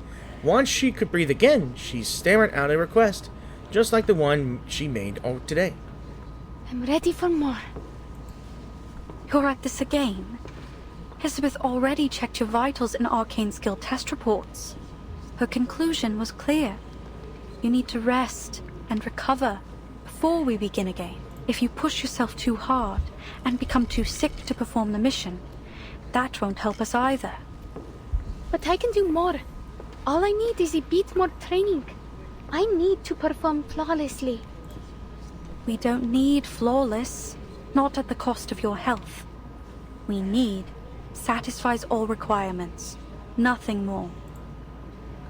She adjusts her tone, searching her mind for something that might qualify as comfort or encouragement. You're already doing better than we anticipated. She fears the words come out too fast, but Kiperina shakes her head sincerely. Thank you. But I still haven't memorized the flight procedures, and I'm still struggling with my arcane skill. Maybe I can ask Miss Vinsong to give me another ley lines lesson. That's not pushing myself, is it? That's acceptable. But you will ensure you get a minimum of 8 hours of sleep every day. Pointer gives in. She too had once been hell-bent on proving herself. Promise me you'll eat well and never skip meals. Yes, ma'am. Miss Hissabeth said there would be a team-building dinner tonight. I'll attend it and train for another half an hour after we come back. No, that's not what I meant. There are few tasks more difficult than instructing a child who is too mature for her own good. Anyway, go change. We'll go together. Of all the restaurants in Miami, hiccups, this one does the best business, thanks to, in no small part, to Hissabeth. With all those mouths to feed, the food has always been a vital part of her lifestyle, one that she is only too eager to share with her team. Plus, the tables here are big enough for everyone in their group to have a seat. We sat here when we first met, no? I think so. This table seems a bit too small now. Well, there's strength in numbers. Hey, I didn't know she was in here. Yet everything now depends on our brave astronaut. How's your arcane skill training? Not bad, I guess. Miss Winsong is a wise teacher. I'm glad I've learned something from my experience with Vila. I hope you'll get to know her one day. You'll have plenty of time to make friends once you return from your mission. Looking forward to it. But first I have to go back to the circus. I think Mr. Kozlov will have my gift prepared by then. I'm sure he will, though he didn't come to see me in Voyager this week. He has a whole circus to run, and you're busy with training. It's hard to find a good time when you are both free. Okay, another good thumbnail here. Alright. I wonder what that dessert is. That looks so good. Sorry. Perhaps he didn't want to make you homesick, but I'm sure he misses you a lot. Mirny isn't far from here. You should go back and visit sometime. No one will blame you if you take a break for a few hours. I am able to drive you to town, if you need. Damn it. Just submit your schedule 2 days in advance. I will set some time aside for a short trip. Yeah, another good thumbnail here, but I want to get them all together here. Thank you. But I think it will have to wait until the project's over. Mr. Kozlov said I would always be able to visit him in the future. Besides, he needs time to prepare the gift. I hope it's good enough, because we all know the storm will erase everything in the era. Oh boy. I wonder how they're going to tell her. Or will she have to witness it from space? Not everyone is interested in the still distant future. Kiperina's fan, at least, is more focused on what's right in front of her. Aww. She taps the edge of the small vessel, smiling at the crisp, metallic sound it makes. Oh, it's the salamander thing and Voyager here as well. Damn. But can we get the screen zoom out a bit? Don't do that. The echo from that sound makes me dizzy. Huh? She pulls her hand back and watches until confirming that little creature is friendly. Then she reaches out again, trying to figure out how to get along with it. Voyager? Don't get distracted. They've almost finished the food. There it is, right there. I found my moment here. Sorry guys, I just looking for a good thumbnail for the video. Name Day swaps the food around the table, pushing 2 still full plates to the middle. Cold scales press against Kiperina's wrist. You like a drink? Here, we've got some hot milk or warm apple cider. Pick one. Dragging the cup behind it, the snake leaves splotches of spilled drink all across the table. Milk will be fine. Thank you. Kiperina passes another cup to Voyager. She mimics the others by lifting the cup, first in both hands and then just one. Let's have a toast, friends, to our new team. Though no one knows for sure whether our project will succeed or is doomed to fail catastrophically, together we're working towards the future. Cheers! A friendly signal, a quiet promise of unity. A turning point in any story of relationship, from a stranger to a colleague, and eventually, friend and comrade. Cheers.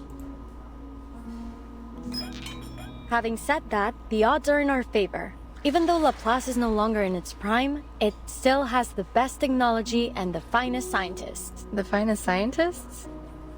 You mean us? I couldn't agree more.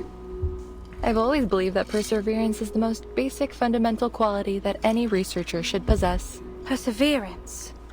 There's only one thing that I think we should persevere with. Our efforts to return to the future. Didn't know you Laplace researchers missed the good old days so much. Laugh if you want, but you can't deny that our era was better than this one. Kiperina keens her ears in, trying to catch each word. The room is warm, and the conversation at the table easy and relaxed. The question she's been keeping down finally bubbles out from her mouth. What was the future like? I've read through the manual for temporary employees. The data we're going to collect may help people get back the things that they lost, right? From the futures that you've been to. What's Leningrad like in 1999?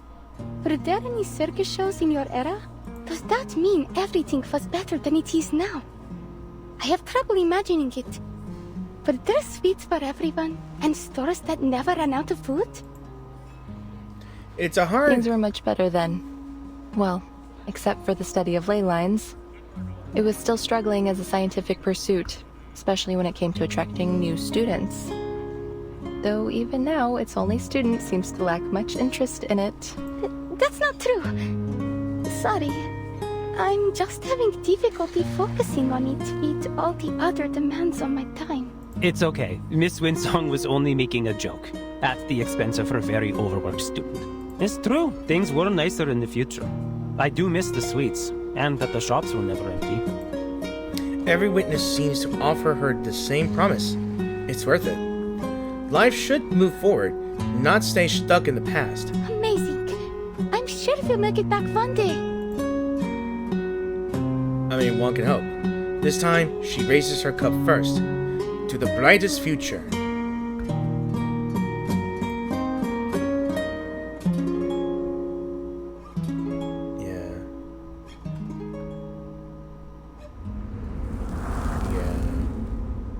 Yeah. Alright.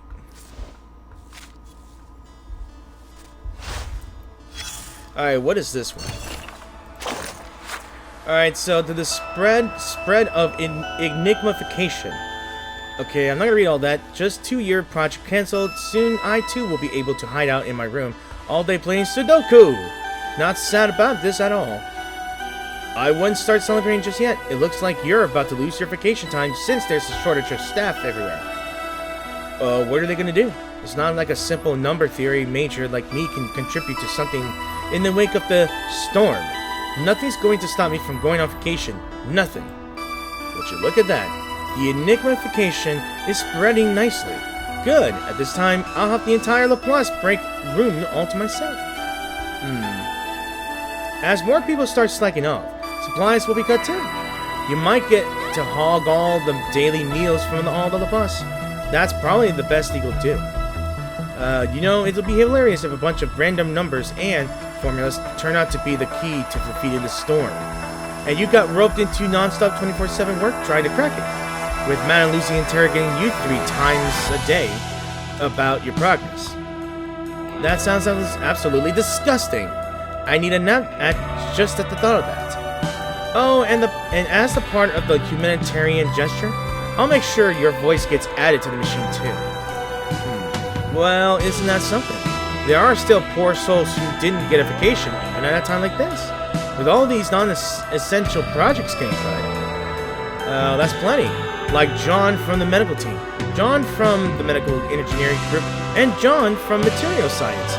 Basically, every non-theoretical department is putting all-nighters to rebuild Laplace under Madame Lucy's brand of ruthless pragmatism. It really makes sense you wonder if the storm was part of a conspiracy by the Johns to steal funding from the rest of the teams and justify their overtime pay. Coincidence? I think not. Okay, so got back here, and we're going to number 9, to Former Strangers. And I think I'm about to do 10 as well, because I want to try to squeeze in as much content we can do for part 1. So about the perfect moment to speak in defense of me. That's what it says. Alright.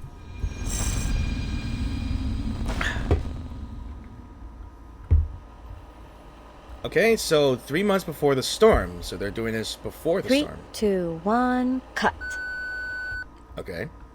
Is that it? And just so we're clear, everything went well as usual. The video in this disc, to put it simply, is too much for anyone to handle. Guess what it's used for? Go on, give me the most ridiculous answer you can think of. YouTube? A little tip.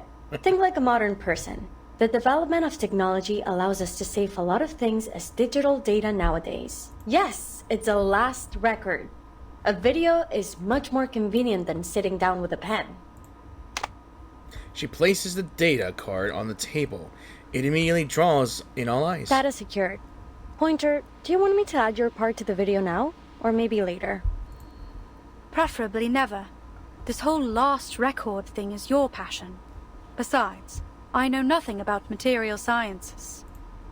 But you spent so much time transcoding the incantation. You simply must show up in my video. Please, I insist. Yeah. We're a team. We shouldn't miss anyone's perspective, no? Yes. Even for her, long hours can wear things down. There's a trace of fatigue in her otherwise calm reply, a lag in her response. Super. Then let's take a look at our work so far and learn from our mistakes. Well, my mistakes. Pointer and I had been working on the teleport disc at the Placid's Cosmodrome.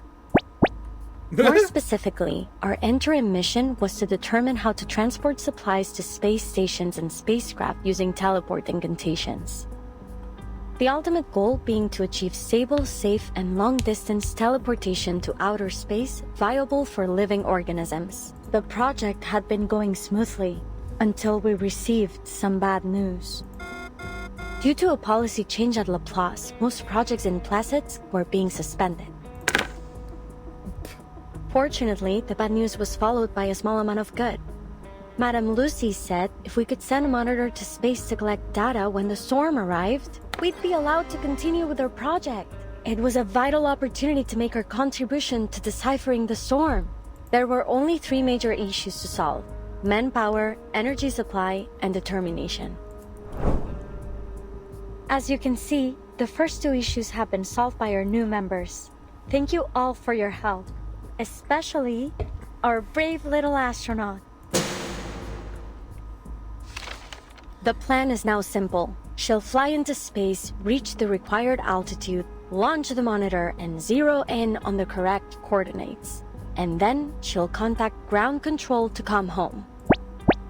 Her arcane skill will protect her from any possible danger caused by pressure or heat in the vacuum of space. Then finally, she will activate the teleport disc, and we will activate our receiver on the ground. Ta-da! Everyone will arrive in Laplace's Arctic branch safe and sound to acclaim and accolades from all around the scientific world. Well, that's a simple framework of the plan, but we still have tons of minor problems to tackle first. Our top priority is improving the long-distance positioning accuracy of the teleport disc. We've already begun testing our latest prototypes, though the last test didn't end well. We're still searching for the cause of that particular catastrophic error, but we won't let it stop us. This was no more than an inevitable roadblock, a small accident on the way to technological progress. Hissabeth, if we are going to have any chance of learning from our mistakes, we can't run away from our problems. All right. That last test was a week ago. Same as the last time. Though we've made some improvements, we still need an intelligent creature to run the test. And I guess it'll be me again. Are you sure? Considering the danger and your value to the project, I think you ought to let me. How can I ask anyone to try my invention if I wouldn't use it myself? Now, what are you waiting for? Get to the safe zone. Oh, and remember to secure the blast door. Miss Kiperina asked about the test yesterday as she was feeding the fish. She said she's been able to control her power more now. You'd be much safer with her help. We're a team, right?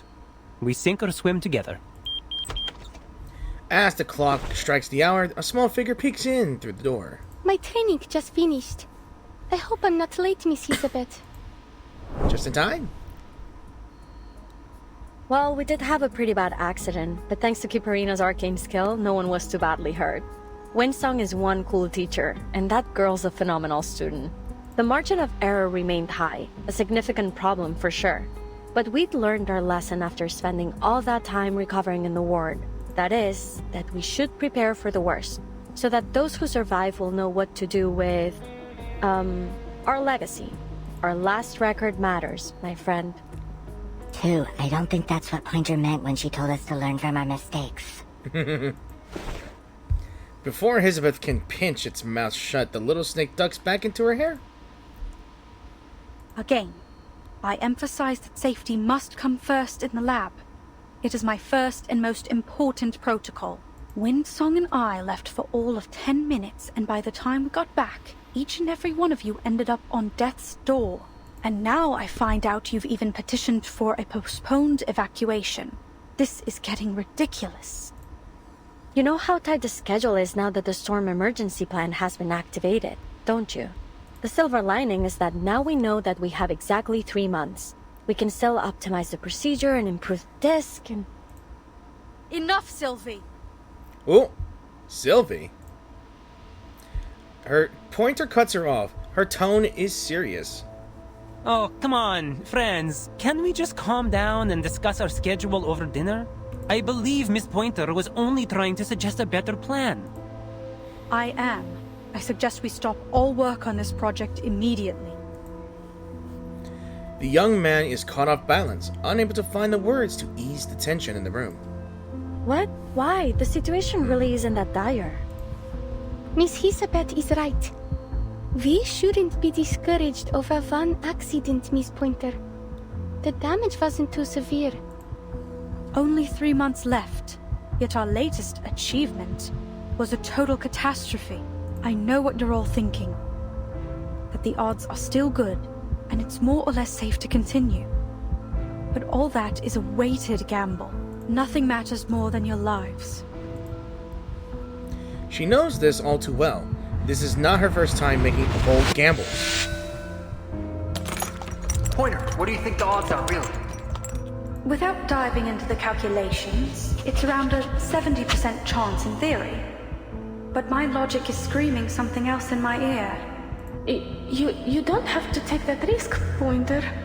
I know what I'm doing. Nothing's guaranteed in the world of science.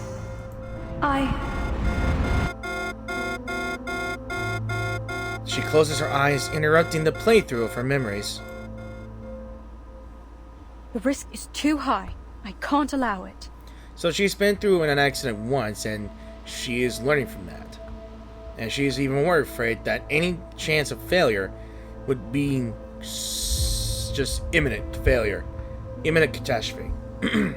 If it fails, then that's it. We're pulling out. But it's like we always say, there's nothing guaranteed in the world of science. You never know before you take that fateful step. Such a firm, matter-of-the-fact statement. It sounds exactly like the old Pointer might have said. My analysis points to a dangerous level of uncertainty in this project. The price of failure, even optimistically, could be much worse than a few days in recovery. There could be more permanent injuries. You could even... The storm. Yeah. Pointer scans the room. None of them have known failure. Not yet, and they shouldn't have to. You've seen how things, places, people just disappear in the storm. You need to stop this insanity before that happens to us. Don't you understand? I really don't. Why should we stop? She thinks for a moment, then a spark of inspiration flashes across her face.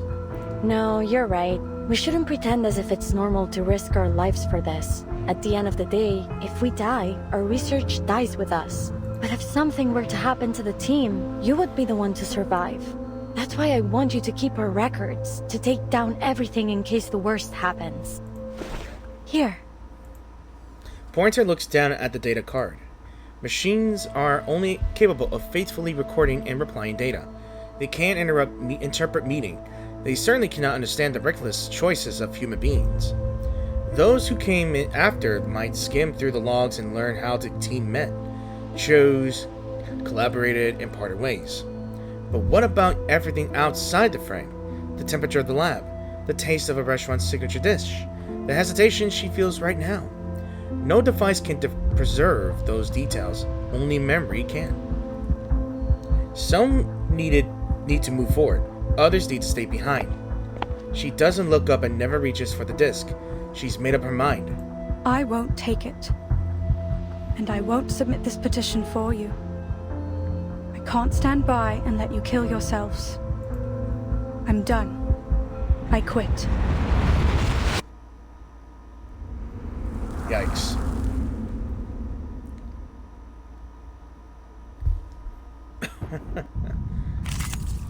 Oh, another fight. Alright. Oh! She's in here? Okay, I guess we'll start. Come together to conquer this great waste. I actually want to see her abilities here. So we'll go with this, I guess. Miss Kiperina, your coordination training is about to commence. Perform the designated actions according to the guidance. Your performance will be evaluated accordingly. Oh, I didn't read that because I was trying to click the this button here. Alright, let's see your abilities. I've got your back. Feel my stock and grace.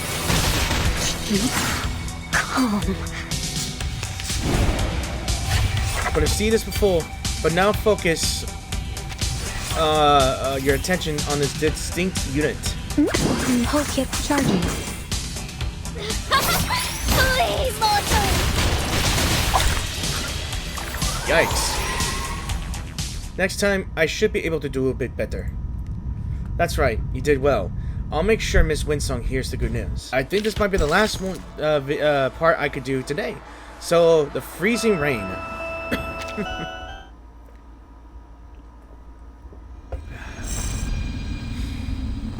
Hope it doesn't take long. So, 2 months before the storm. Right.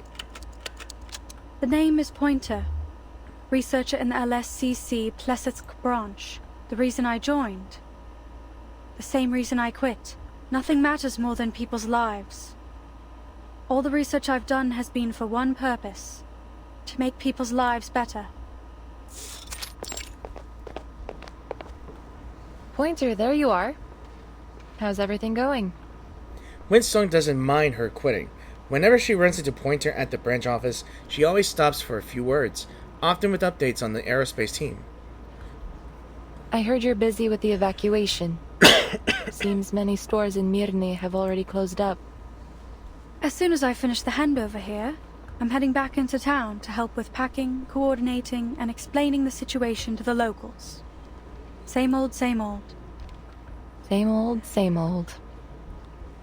You know, Hissabeth said that exact thing when I asked about the team's progress yesterday. They seem to be doing all right. Good. Winsong takes a small bag out of her from a cup, nudging the conversation in a lighter discussion. Oh, by the way, I've got some seats left.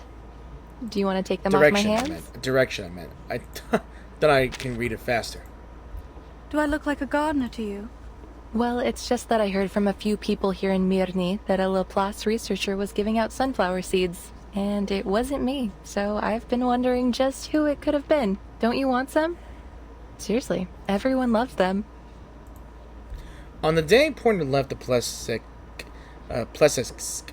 Cosmodrome, she handed out these seeds to everyone she passed. What was she thinking? Maybe she just wanted to break all ties, to stop herself from turning back. She keeps this bag, saving it for the right moment. Thanks. So, who ended up signing the application? Hissabeth will, when she goes to collect the monitor and report our research to Ludwig. She says it's more likely to get approval that way. They don't know when to stop, do they? They don't know the meaning. Stop. If the fish get startled, then they won't eat anything. I see, Miss Hissabeth. She sprinkles the fish food carefully over the water's surface, hoping these fragile little creatures might cling to some instinct to survive. I finished the full inventory check. There's more runium left than we thought. Now, where should I put these useless old files? I was thinking we could use them for draft paper. Maybe you can turn them into a knife or something. A knife would be more useful at this point. You know, to cut fruit or whatever. Actually, that card there on the table would work better for that. Why's that? It's all about the material. Metal makes a better edge than paper. Never quite understood why you made them like that. Oh, I was testing out a new alloy. I used it to make Winsong's and Pointer's cards. It gets harder and sharper when heated. Give it a rub with your hands and you can use it as a letter opener. Their words trail off. They've been trying not to bring up Pointer's departure, to pretend like everything is still just as it was. The ritual still isn't stable enough. We need a specific location or area to set as a destination in advance. But first, we need a way to pinpoint a recognizable area. The formula should be... Miss Winsong sent me a message. She said, don't forget to collect the monitor. Oh, she sent it to you too? Tell her I said thanks. No, that number doesn't look right.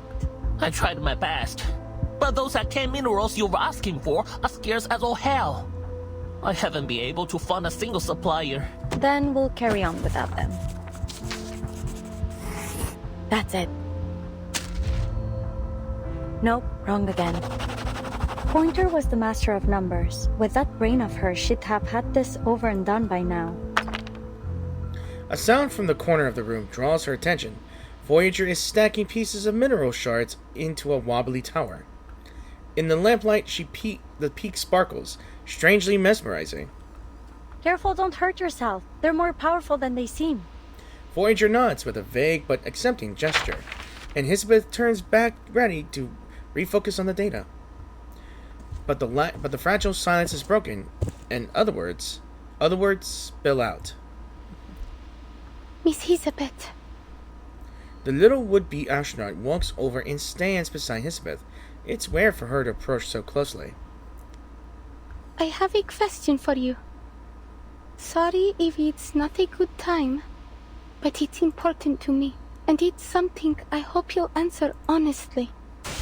Startled by the coming topic, Name Day broke the fish tank accidentally. He scrambles to scoop up the spilling fish from the floor. Sorry, ladies, please ignore me. I'm not here, and I didn't hear a thing. Но если я заплачу, мисс Киперина, умная молодая девушка, неудивительно, что она быстро во всем разобралась. Вы согласны? Hissabeth looks down at her. The upturned face is young, but so very determined. So, what's your question? Miss Pointer said something before she left. About places and people disappearing into the storm. It's hard to believe that she would ever give up on our mission. Unless she knew the price of failing was truly horrible. Then the storm can't just be some normal kind of natural disaster. This storm will destroy everything. Won't it? She doesn't even know how long that question has sat in the pit of her chest. In her glass marble eyes, Hissabeth sees a brightness welling up. She doesn't know how to respond, but silence can be the answer too, and the girl understands. All the people we know, all the bears, birds, this fish, everything, the lost future that you talk about. Was it the first to disappear? Or are there more that have been lost? Will the same thing happen to our time? Things are much worse than you let on. There's nothing more depressing than the first person to discover what the storm truly is. And you find out the truth about it, it hits hard. What else has changed in the future? The names of repeat places that were supposed to be. The light in her eyes never fades. Not completely. Kiperina has long understood that tears won't change anything. Many things changed. Some things won't last nearly as long as people think they will. For you, the world might seem to have turned upside down, but life will go on. Pointer is gone. Winsung has her own geological surveys. Now everyone that's left seems to be looking to Hissabeth for answers. She tries to choose her words, deliberately, but she has hardly ever been confident, so she doesn't know how to comfort others. So, now that you know what's at stake, are you ready to officially join Laplace? I'm afraid there is still a great deal I cannot tell you until then. Many of the answers you're seeking are classified, for employees only. Pardon me, Miss Hissabeth, but given the danger of the mission we are expecting Kiperina to perform, I think she has the right to know what the storm really is. I understand that you don't want to go against Laplace's rules, but I'll bet there aren't any rules against me figuring it out, and you simply nodding. Am I right? Hissabeth nods, so Kiperina goes on. I won't get to see Mr. Kozlov or get that gift in the future, so if I join Laplace, I won't see anyone from Utranyaya ever again. She hesitates, but at last nods again. The choice is yours. I won't force you to do anything. Remember the day we first met in the restaurant? I said I would write you a recommendation. I was serious. I still am. In fact, it's already done. Winsong has signed on to it too.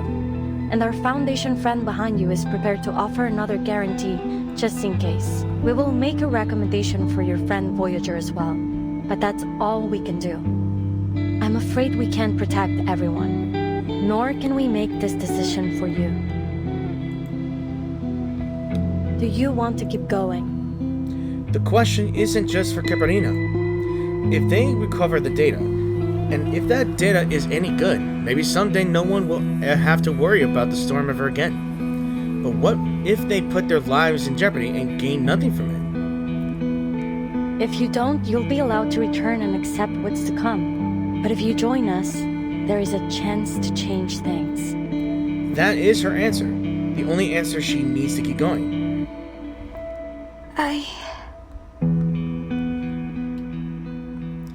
Damn cliffhangers, but what can you do?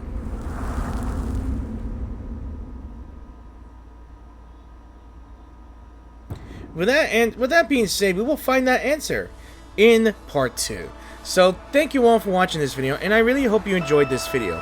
If you guys did enjoy the video, please, you know what to do, and if you wish to support my channel, like the video and subscribe to my channel.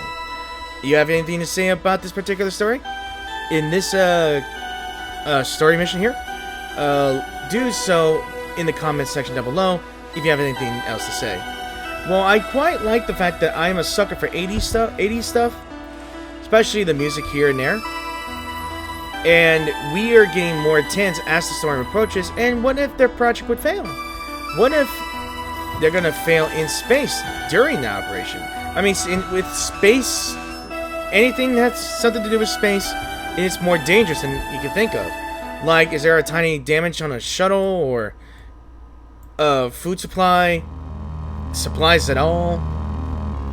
There are so many things that could go wrong. That I can tell you. Well, with that said, I will see you guys in part 2. So, hope you have a nice week.